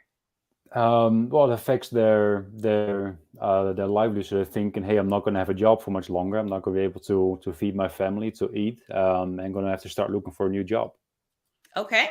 So their job security, they're thinking about their paying their bills, and most salespeople have some kind of variable comp, right? Yeah, that as well. So there's commission, base plus commission, pretty much always. So really, the problem that you're trying to solve is you're trying to help people hit their quotas so that they can get their bonus, so that they can hit their commission, right? Yep. So when you think about that problem statement that, hey, yeah, what we do is help you with more email opens, have higher response rates. But it's not just about that. It's about the long term, the problem, the overarching thing that may be keeping them up at night, that may be having them working 10 or 12 hours a day. That's that deep underlying why, right? And then a lot of people who are SDRs or BDRs, they're new in sales. So what else is on their mind? I don't know. They need to impress. I suppose they need to show that that they're capable of holding their own. Yeah. They have to show that you took a chance on me. I had zero sales experience and you took a chance on me. And so, hey, I want to make sure that I actually prove to you, boss, that I can do this job. So when we are crafting that problem statement, and I have the whole composition of how the email goes. We have our line first, we have our problem statement, then we have our CTA. Very nice, clean cut, and simple. But literally, that little problem statement, we need to be focused on those overarching whys, right? The overarching problems that they're having throughout their days, their weeks, their months. So less attrition, more employee loyalty. All right, Michelle, I love that. So what you're focused on is having more employee loyalty. And what I'll push you on is, why does that matter for companies? And so when I think about what's happened in the past couple of years, we think about the attrition rates and employee turnover. It's not necessarily they care about the turnover. It's the fact that a new employee, their ramp time is going to be anywhere from 3 to 12 months, depending on which department they're in. That costs them money. So the HR person is thinking about the money it costs to hire, to recruit, to retain. And then they're thinking about their time. So for a large company, it may not even be like, I don't care how much it costs. It's like, I just don't have the bandwidth, right? I don't have the bandwidth to actually do this. So those are the things that you need to be thinking about. How does that less attrition, the more employee loyalty, what does that bubble up to? And again, in your industry, it's like this, the time factor, it's the money factor, and all of those things I listed out. Onboarding time, right? It takes 3 months, 6 months. Like, do you have 6 months to onboard a new employee? That can be a question, right? And so now, exposure. Oh, there we go. I see. You can pop it back on the screen. They can't really make as much of an org. Exactly. There you go, Michelle. They can't do that. The impact that they can make. And then again, depending on who your ideal client profile is, we didn't really dip into that too much today, but that can be anyone, right? So it can be an HR generalist, it can be a recruiter, it can be a VP of HR, and each one of those people have different problems that they have to deal with. A person who is 100% recruiter, they're going to be judged on how many new people they can find, how fast they can fill these open positions. And a VP of HR is like, okay, I got to have these people in the seats, because if I don't, then all the business units are going to start coming to me and saying, hey, help me out. You're not filling these fast enough. We need external recruiters. You're not doing your job. So think about those things. Get out of your head, get out of the things that are important for you, and really think about those problems that your ideal client is having. And then we have another one here from Fati, I think. Exposure to the right person to reach in a corporate for faster sales. All right. So I think, and I don't know if I'm all the way right, you can tell me, Tati, but what you're trying to do is get the salespeople to talk to the right person. This is like one of the biggest things, right, Hans? Do you see this all the time? Like, they're like, Hans, your tool isn't working. Nobody's responding to me, because you're talking to the wrong person. Right? Yeah, that sounds pretty familiar. Right. Yeah, it's just one really small piece of that puzzle or that process, isn't it? Where you need to start from the start. You just need to start looking at, okay, who should I be speaking with? Exactly. Like, who is the actual person? So when you're thinking about this, Thadi, I want you to really think about, how does that affect everything? This is a really, really loaded one, right? And this is what we think about in the sales training world, if you will. So how much does it cost you to talk to the wrong person? If your sales cycle is 6 months and you talk to the wrong person for 3 months, that is now a 9-month cycle. So what does that do to revenue? What does that do to your forecasting? That means your forecasting is off, Mr. Sales Manager, Mrs. Sales Manager. That means your revenue projections are going to be off. The CEO is going to be mad because we're not going to hit our quarterly goals, right? So that is how what you're doing affects the person that cares, right? So if you're talking to a VP of sales, if you're talking to a CEO, it's not necessarily talking about reaching the right person.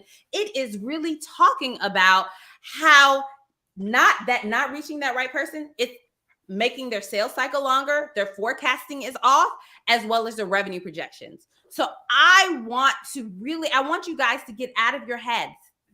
And so how do we really connect that again with what our competitors are doing? None of your competitors are talking like this. None of your competitors are using this language. You do not want to provide your prospects keywords to search in Google to find your competitors. That's why you do that competitive analysis. And you look at their about page, you look at their case studies, the things that they're talking about. Don't talk about them. Like, don't even talk about them. Just remove that from your cadence. Exactly. So I got you. All right. So you can pop back off, Hans. Thank you for popping on the hot seat with me. I have a few more slides. Okie dokie. So keep popping those problem statements in. I am happy to continue popping through them. And I'm going to get back on here. All righty. Doesn't seem like there it is. All righty. All right. So if you're like, okay, I got my problem. I got the problem, Wesleyne. But now we have to go one layer deeper. Why do they have to solve it? So, Thati, what happens if the startups don't? We talked about that, right? That's the impact. So we have our problem. The problem is the overarching issue, the overarching challenge that your buyers are actually having. And next, we connect that to the impact, right? So missed forecast, revenue. We talked about Michelle and thinking about the HR person, that they have all of those people that from the different business units coming to you. And yes, Michelle, remove it. Do not use your competitor's language, because they'll open your email to be like, that is kind of interesting. I'm going to go search myself, because that's what buyers do these days. They go search the internet to find it. And when they Google search and they like, I don't see, only Michelle's website is coming up with a blog where she's talking about this. That must mean she's an authority. So do you see how all of these things are so integrated? Because when we think about cold email, we're thinking about prospecting. It's not just happening in a silo. You send a cold email to someone and they're going to go Google you. They're going to look on your LinkedIn. They're going to check you out before they say yes and raise their hand. So remember, the impact is key. The problem is important, but the impact is really important also. And I want you to go deep. This is actually a motion of water. Like, let's go deep. Let's not sit on the surface level and say, okay, well, if I'm talking to a internal recruiter and if they don't get the right people in the right seats, they may lose their job. No. We don't want to think about that. That's kind of like what will happen. We know that's going to happen. Before they lose their job, what's going to happen? They're going to get put on a PIP. Right?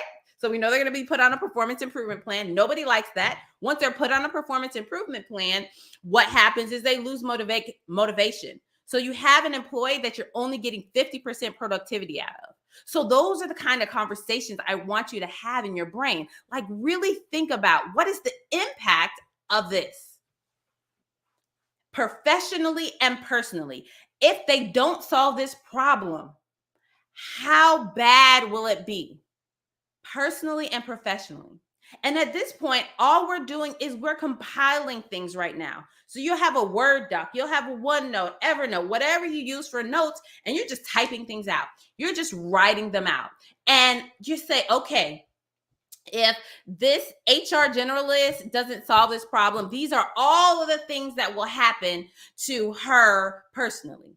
If this HR manager doesn't solve this professionally, these are the things that are going to happen with an organization.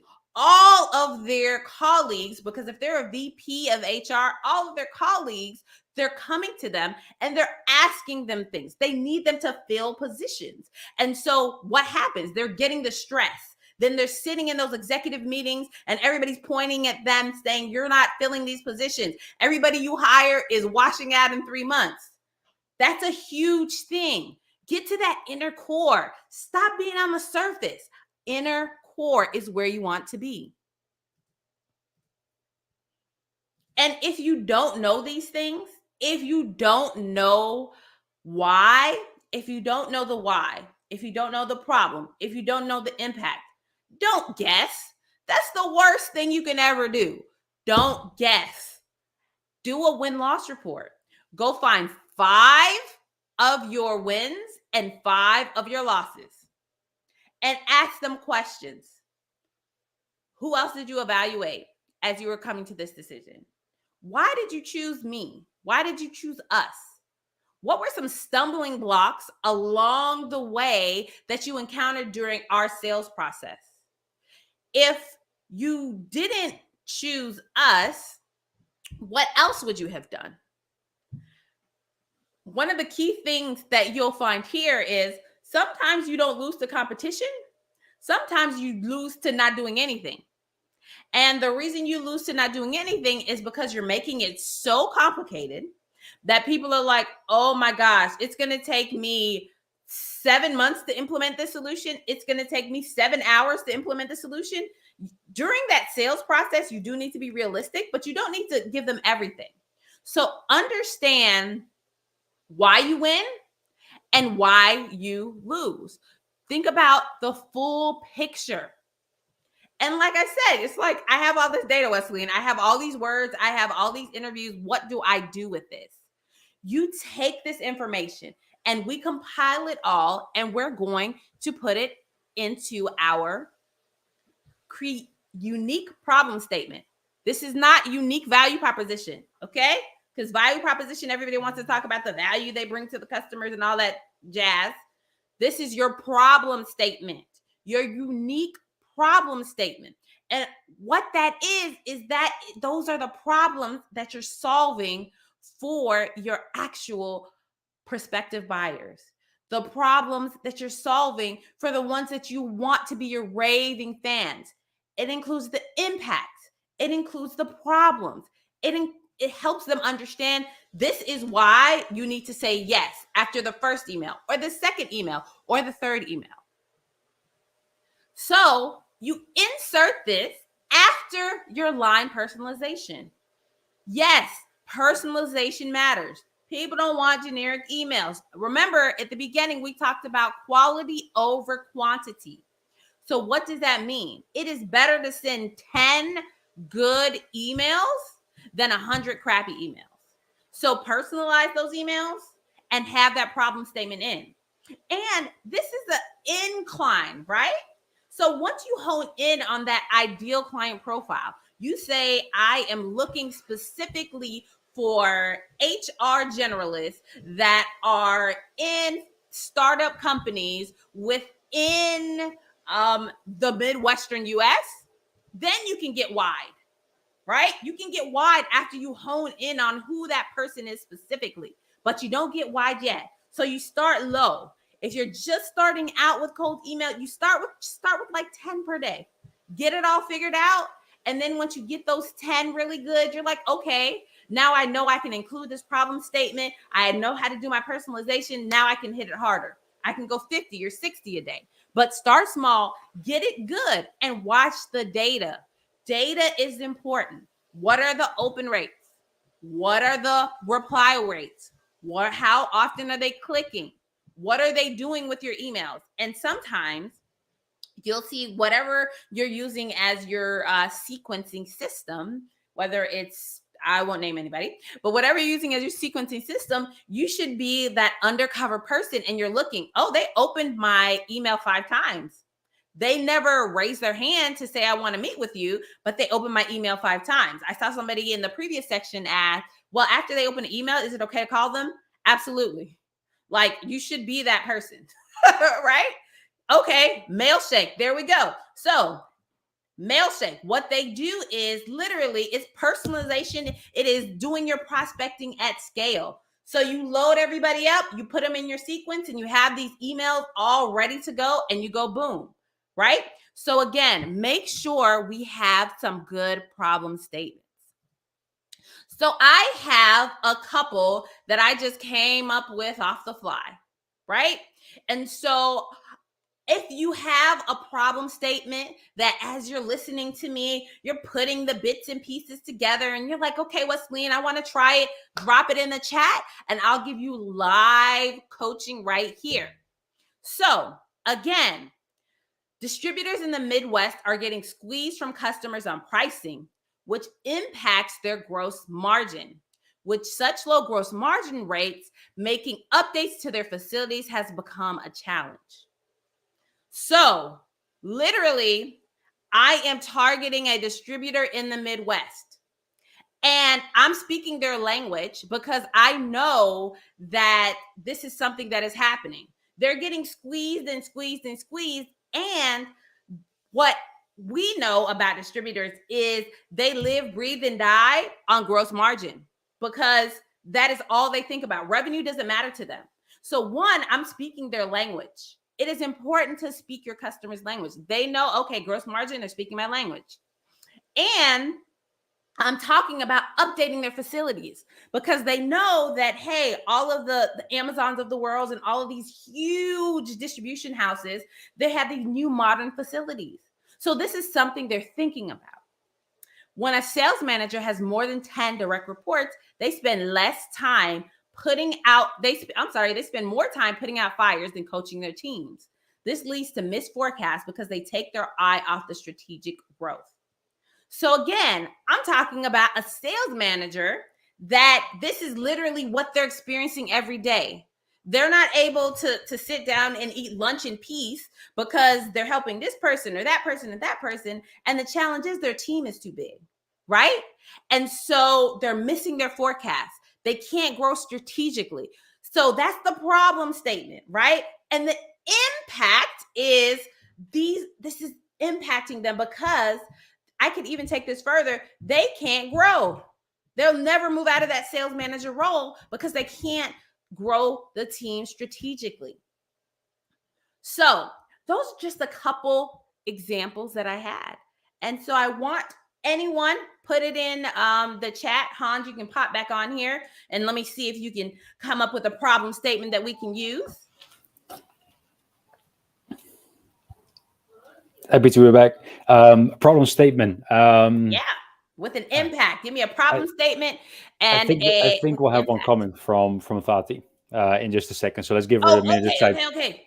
But yeah, problem statement. I think we can, as we're waiting, I can come up with something around a new product that we're launching. So we're about to launch a data product. So what we do is you have all these CRMs out there, and they're trying to compete on positioning, etc. But they all have this option where people, they need to manually, and I mean, you're using CRMs, I don't need to tell you. You need to manually put your data in there, and then you have your prospect in there. You don't know everything about them, so you need to find their stuff. You need to update all these fields, and it sucks pretty much. It's a lot of work. So then these CRMs, they're losing their users, their customers, because in the end they don't get all that. They don't use a CRM because it's a lot of manual work, which sort of defeats the purpose. So what we do is we offer enrichment. So a customer can just go into the CRM, they add someone, so they add your LinkedIn URL saying, hey, we talked to Wesleyne yesterday, she might be interested. They click enrich, and then bam, everything is in there, from your website to your Twitter profile to your background to maybe some stuff you've recently posted online to your bio, to everything that your company does, if you ever got funded, etc. So just it's a one-click thing. So that will help CRMs. And I notice now that it's not necessarily a problem statement. I'm just rambling a bit, but it will help CRMs or CRM providers to onboard their users in an easier way, and their users will have just an easier time using that CRM. Okay. So I'm really good at picking out problem statements, listening to people ramble. So we're great. That is really good, because otherwise we'd be in a problem. We'd be having a problem. So is your target the CRM providers or the actual end users? Yeah, exactly. The CRM providers. Okay. For example. So one of the challenges that CRM providers have is usability, right? Mm-hmm. Like, so if we think about how many people at a company use a CRM, you probably have about 30% usage rate, but only about 10% of those people are actually using it the right way. Sure. So that's one of the challenges that they have. That's one of their big problems that CRM providers are thinking about, the usability. And how does that affect them? People will not renew their subscriptions. They will say, I'm just waiting for this to run out. Like I have a client right now, they're like, I'm just waiting for this to run out in June and we're going to get something else because it's too complex. It's too much time, like you said. So that's one of the big problems they're having, right? Is renewals. Sure. So people are not renewing their subscription. And if they're not renewing their subscription, that means, again, these are all tech companies. They're all looking for funding. So that affects their funding because their valuation is going to be lower. So instead of talking about the specific use of how this data enrichment helps the end user, help them think about what they care about, which is what they care about is the number of people, or the number of active subscriptions, right? For any SaaS products, that's what they're thinking about. Number of active subscriptions, renewal terms, and how they're positioning themselves for their investors. So that's a strong problem statement right there. That is really, really good. Thank you. I never saw what Thadi said. You said she asked a question, but I don't see it. So from I thought that was going to be a question coming, but I might have misinterpreted that. So yeah, let's give people a little bit more time to maybe drop a question in there, and otherwise we can keep going. And then again, we're going to launch a bunch more products, so I can just keep throwing rants at you, and you can keep going. Yeah, I could keep ranting, no problem. I can talk about that stuff all day long. Let me. I want you to stay on, but let me show you my next example, and you're going to be like, "Whoa, Wesleyne, were you in my brain?" Look at that. Like literally, and these are things that I know that customers have challenges with. And see what I did here. I got very specific. I said fintech companies, right? I didn't say tech companies. I didn't say SaaS companies. I said financial technology companies. I'm using their words. They call themselves fintech. And they have a challenge getting funding because there's so many, the rapid product development is because there's so many bugs in the system and they have 100 different people telling them to do 100 different things. And because they're not able to keep up with this product development, they're less attractive to investors. So who am I? What I am, and when I have this problem statement is I am literally a developer, right? I am an app developer. I'm a software developer. I'm a program developer. I'm not talking about myself at all. There's no mention of my product here. And About that all is the the about all the languages that your developers can code in and program in, about how cheap you are, about how fast you are, about your case studies, about all your you lies. name it. Yeah. Yeah. I don't want to say that. But yeah, the thing is, and the one thing that I hope that you all get from this is cold emailing, prospecting, selling is not about you. No one cares about you. I want you to remember, Wesleyne said, no one cares about you. It is all about the buyer. And not just the buyer, it's about the problems the buyer's having and the impacts those problems are having on them personally as well as professionally. So I really want you to think about problems, impacts, not products.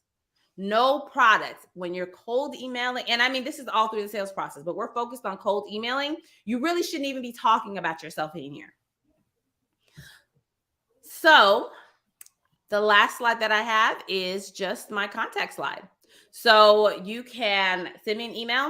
I answer my emails. It might take me a day or two, but I do answer my emails.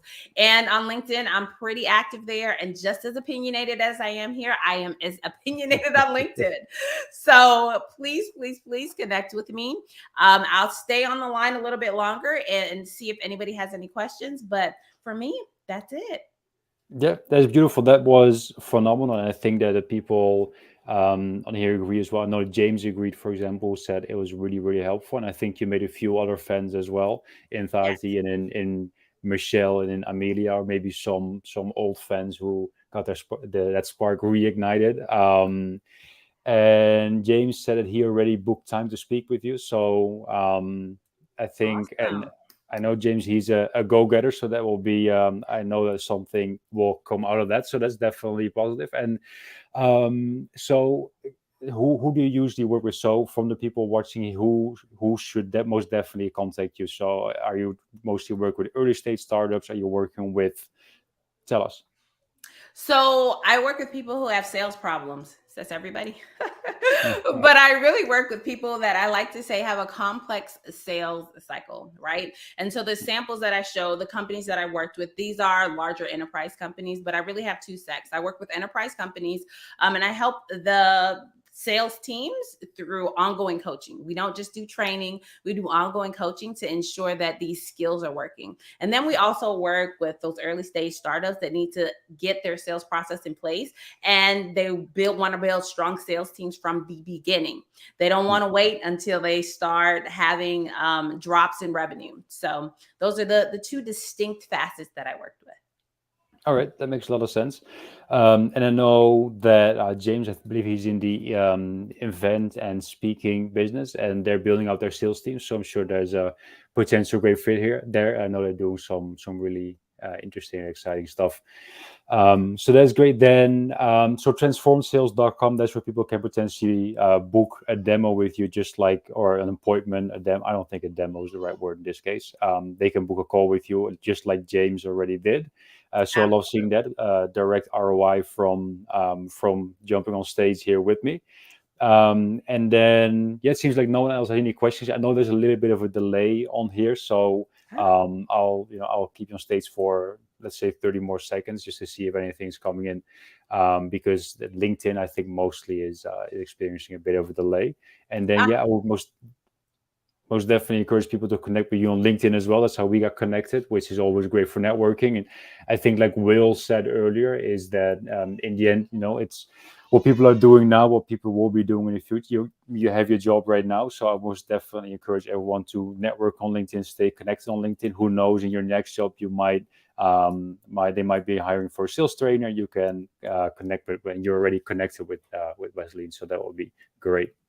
Yes, and LinkedIn is amazing. I did a podcast interviewed somebody this morning, and she was in the UK, in Houston. And where are you, Hans? I know you're somewhere in Europe, right? Yeah, exactly. I'm in Spain, so Spain, there we go. And so that's one of the great things about our world today, and in LinkedIn, we can connect with people that are all over the world from the comfort of our home. So thank you so much, Hans. This has been a great and amazing. And audience, I hope that you got value from this. I'm happy to chat with anyone if you want to dig deeper on your problem statement or really think about anything else that's impacting your business. Reach out to me. Gotcha. Yeah, I think the same goes for everyone here. Thanks a lot. That was phenomenal. And yeah, then now the burns on me. I get to go on after you and Will. So I mean, I would say thanks, but yeah, that was great. So thanks. I'll let you go for now. And then anyone who still has any questions for Wesleyne that I didn't get to ask on stream, or maybe anyone who's watching the replay, because I know a lot of people will be watching the replay as well at transformedsales.com. You can always get in touch with Wesleyne. Thank you, Wesleyne. Thank you. And bye, Hans. Bye-bye. And here we are now. It is just us. And I know in the title it said that Amelia is coming on next. And if you're still watching, hi Amelia. But I messed up that title a little bit. And actually, your next speaker is me. And I'll be talking about how to increase actually 3x the replies to your follow-up emails, or to your bump emails, as some people call them as well. And I'll talk a bit about why that is important, obviously. And I think most of you can already imagine why it is important, but I actually have some statistics and some numbers to back that up as well. So I will get to that in just a second. And for me, the same goes as it goes for any other speaker that we've had on yesterday, today. If you have any questions, just make sure you drop those in the comments, and then I will try and get to those by the end of my presentation. I will try and address those. If you have any specific questions, just feel free to ask them, whether you're watching on YouTube, on Twitter, on LinkedIn, or on Facebook. We're also live in our Power Users Facebook group. So a shout out to our power users. If you're watching anyway, just drop a comment. I should be able to get to those after the presentation. So I'll start sharing my presentation right now, and I should have these slides available here. There we go. And so my presentation is about increasing your follow-up replies by 200 to 300%. So you'll see a bit of varying numbers. That is because, hey, there's no one fixed number that we can put on there where I would say, hey, you are going to increase your follow-up reply rates by 200% or by 300, because when we did the experiment ourselves, we increased it by 1100%. But then others who did the same experiment, they increased it by 200 to 300%. So while it's difficult to put an exact number on there, 200 to 300% is usually the number that I go with.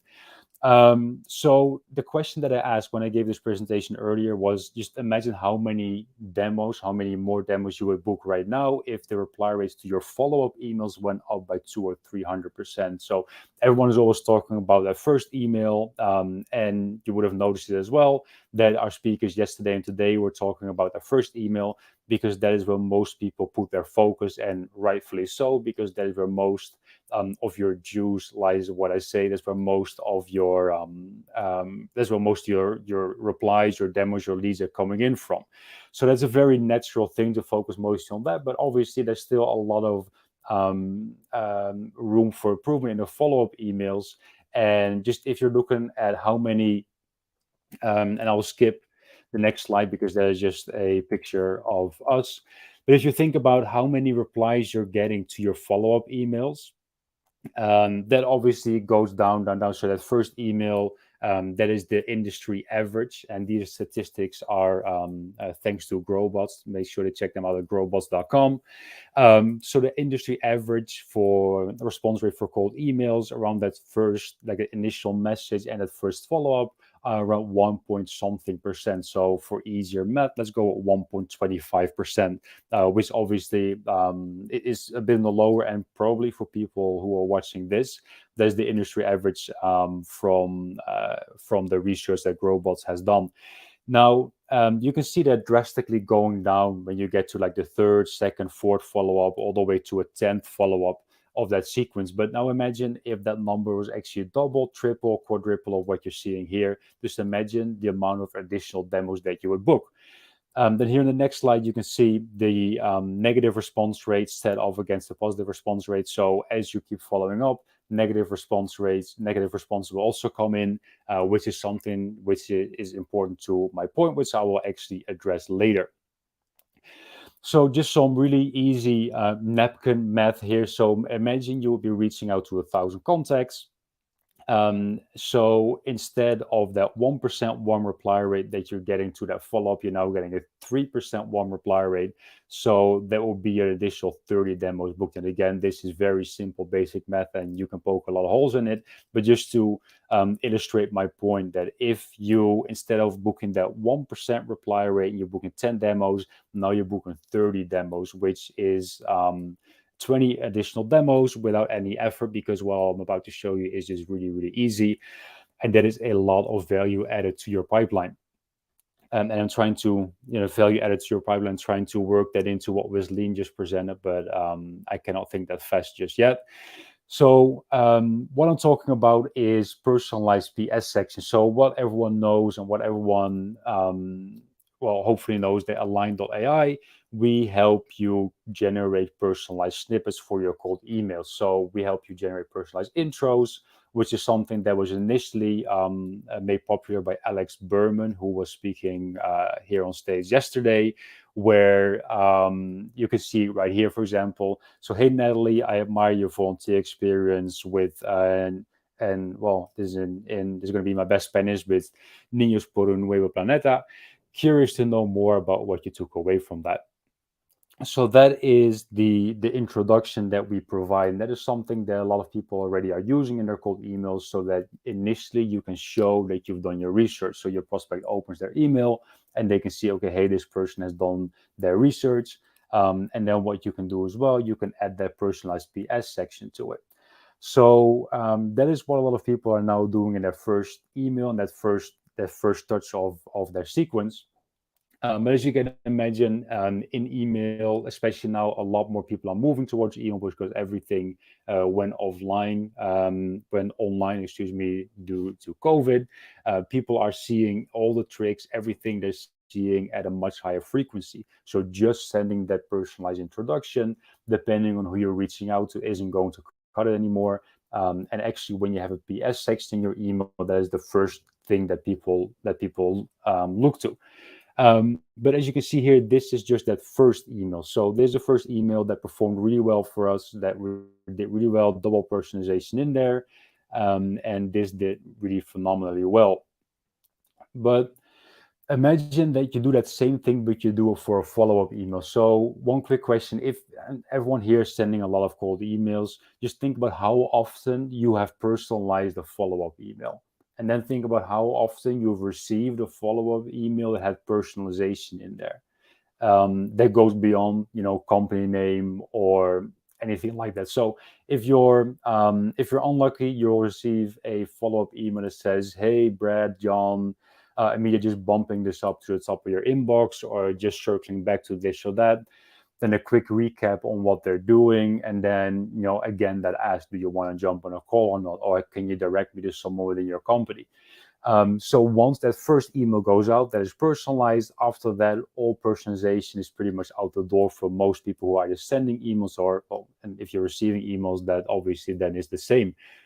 So what we did at Line, and I have to give credit to my co-founder Andrew here, is he came with the idea, is we added the PS section to the follow-up emails as well. So it's a regular follow-up email that we're sending. So, hey, Brad, no one likes a pass. So circling back one final time here, most of the agencies who implemented Line are increasing cold email response rates by 200 to 300%. Interested in having a chat? That's Peter. PS, I noticed your career move from here to there. That's very interesting, and I'd love to understand how it influenced your development. So to have that in your follow-up email, that is something that pretty much no one ever expects, and it's something that no one does, which makes it a pattern break. So people, they not in a million years we realized that was an automated message. And then here's another example. So Tim, no one likes to pass, circling one final time, which was our standard follow-up email by then. Interested in having a chat. P.S. knows you studied at James Madison. Go Jukes. Were you a fan of Jimmy Madison's? Which is another example. And as you can see here, these are the numbers over a very small test that we ran. So this is one of the small campaigns that we tested it on. So for the first email, we got a 7% response rate, which if you go with adjusted response rate is higher, because in the end, we got 9 responses out of 81 people who opened the email. So that is over 10%. And then for the follow-up number 1, as you can see, 52 people opened that email. We had 7 people who replied to it. Now that is here it says 6.1%. It's a little bit higher, but let's go with 6.1%. So if you compare that to the industry average of 1.2% that we saw on the previous slide, that is a whole lot better, which means that we booked a whole lot more demos than anyone, than the industry average, pretty much, without any additional effort. And I will show you again just in a second how we did that without the additional effort. And if you go with adjusted reply rate, so out of 52 people, 7 responded, then that percentage is even higher. And then you're beating the industry average by almost 1,000%. So now either you're beating the other SDRs within your company, or you're beating other agencies who are serving the same market. You are beating them with 10 times better results, and you're able to take 10 times more money to the bank, pretty much. So that's how that works. And then how you do it, and I'm getting ahead of myself here, how you do it is simple. And people who are already familiar with Line, they would have seen this before. And to give a little bit of background there, at Line.ai, we have 2 different types of personalization output that we offer. So we have classic lines and we have no-touch lines. Now, the classic lines, they're granted they're a little bit more in depth, so they will look at whatever you tell us to look at. So if someone has been on the cold email summit, then we might be able to find that and actually write a personalized snippet around that saying, hey, Will, hey, Wesleyne, really loved your talk about gap sales in the cold email summit, and this is what I took away from it. So we actually have our AI write a snippet on that.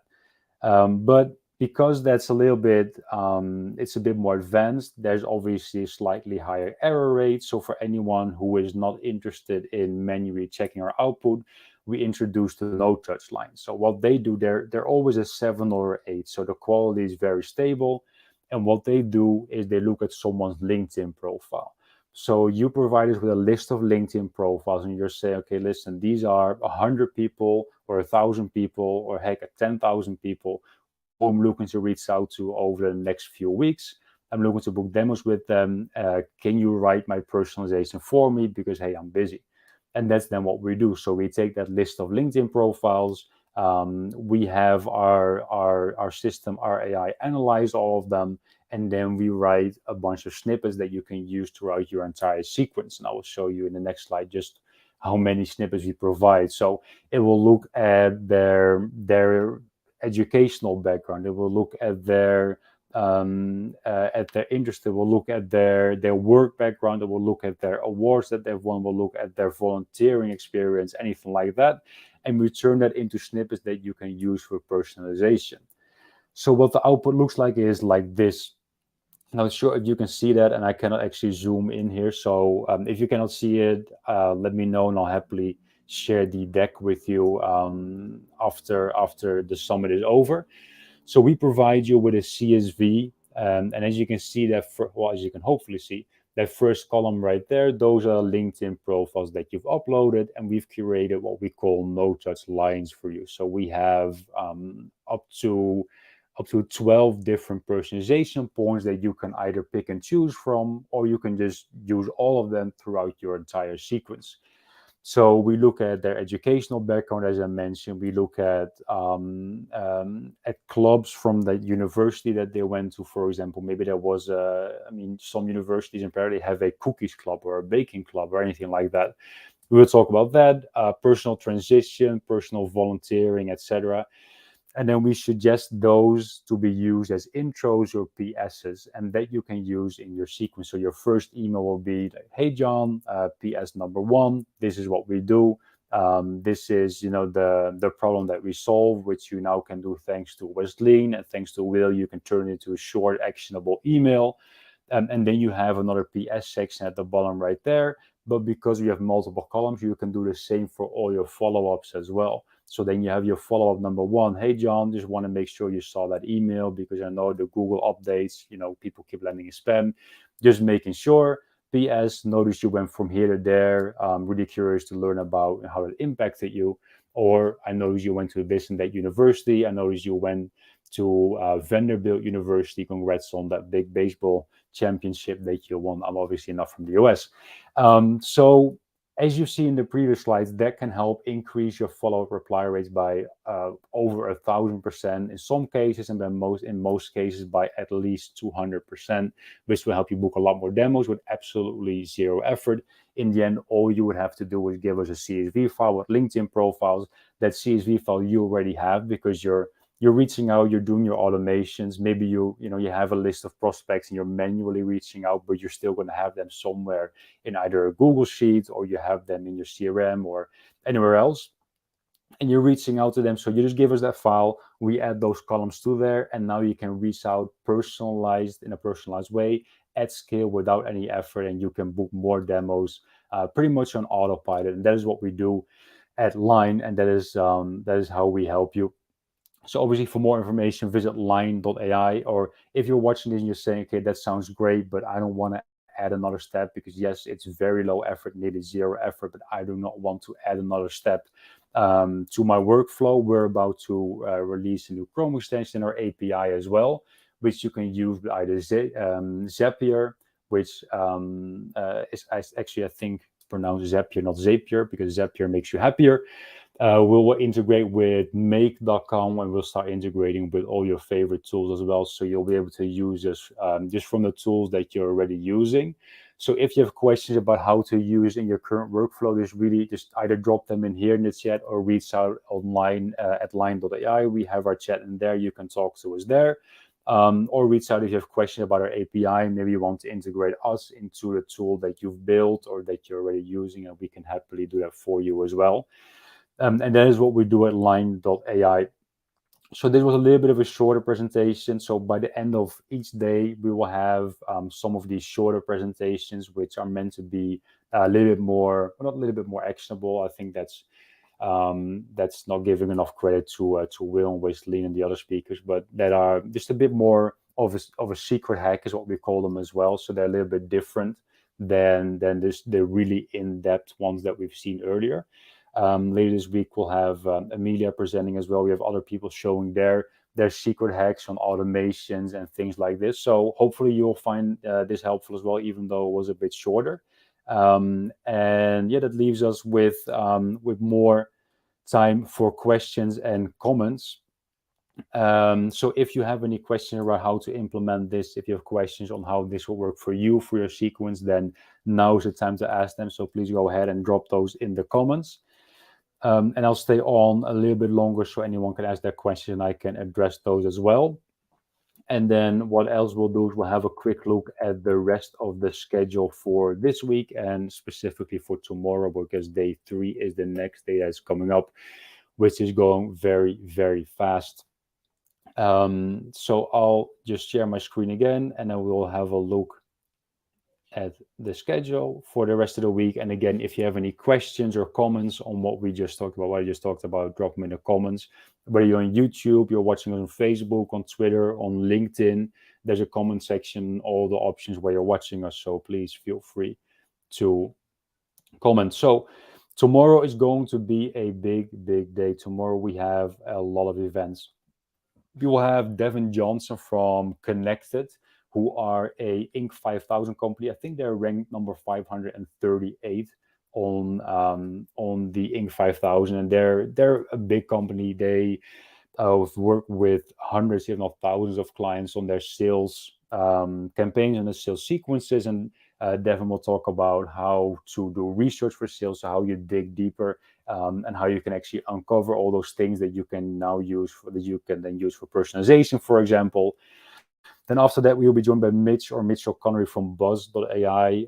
Buzz.ai are another company who are phenomenal what they do. So he will talk about full sequence personalization, so how you can actually personalize your entire sequence when it comes to LinkedIn outreach, maybe a phone call, maybe just whatever touch point you have, how you can personalize that.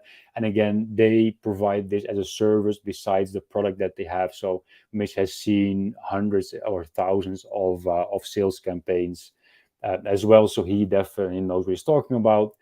And then after, we'll be joined by Gabrielle Blackwell from Airtable, who are another favorite company of ours, and she will reveal her cold email playbook. She will tell us exactly what is working for the sales team at Airtable, which I think are some great insights to have as well, into what is actually working for other teams, especially for a company as great as Airtable. And then we'll have another event tomorrow, so 4 events tomorrow. Later, we will hear from Eric Nowoslawski. He's the founder of Growth Engine X, and he is just a very, very talented growth hacker who will give us his insights into sales technology. It's really important to stay up to date with the latest sales tech. So what is happening? How are things developing, evolving? How can you stay up to date? I know it can be overwhelming because you're in the trenches every day, and you're trying to book your demos and fill your pipeline, and it can be tricky to stay up to date with what is happening in the sales technology landscape. And that's where Eric comes in. He would tell you exactly the latest trends that are happening right now, and the latest technology that you can use and pick up on, and some automations and hacks that you can use with them. And then obviously there is the 14th, which is the day that is sponsored by Expandy.io, which is promising to be a phenomenal day as well. So as I don't see any comments or questions in here, that means that I will be leaving you until tomorrow. So I'm definitely hoping to see everyone again tomorrow. And for tomorrow will be greatly appreciated. You can most definitely invite everyone, either on your team, everyone within your network.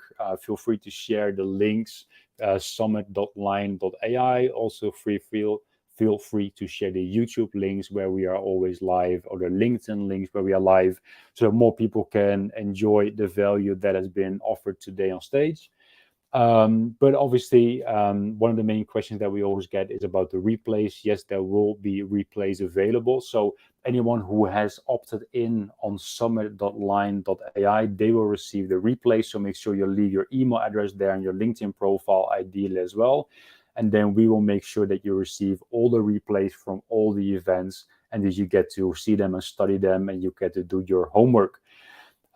So that was it for today. Very much. I know you enjoyed the events, thanks to the comments that we received, and again, a big thanks to Will and Wesleyne, the other speakers who came on stage with us today, because they definitely brought that value. So that is very much appreciated. Make sure to reach out to them, to network with them. I know James already booked a call with Wesleyne. If you have any questions about your sales process, make sure to do the same at transformedsales.com. If you want to make sure that your cold emails are always on point, then go to lavender.ai, grab that Chrome extension, and they will help you do exactly that. And if you want to personalize cold emails at scale, then head over to line.ai, and we will help you do just that. That's it for me for today. Thanks, everyone. Have a good one, and see you tomorrow.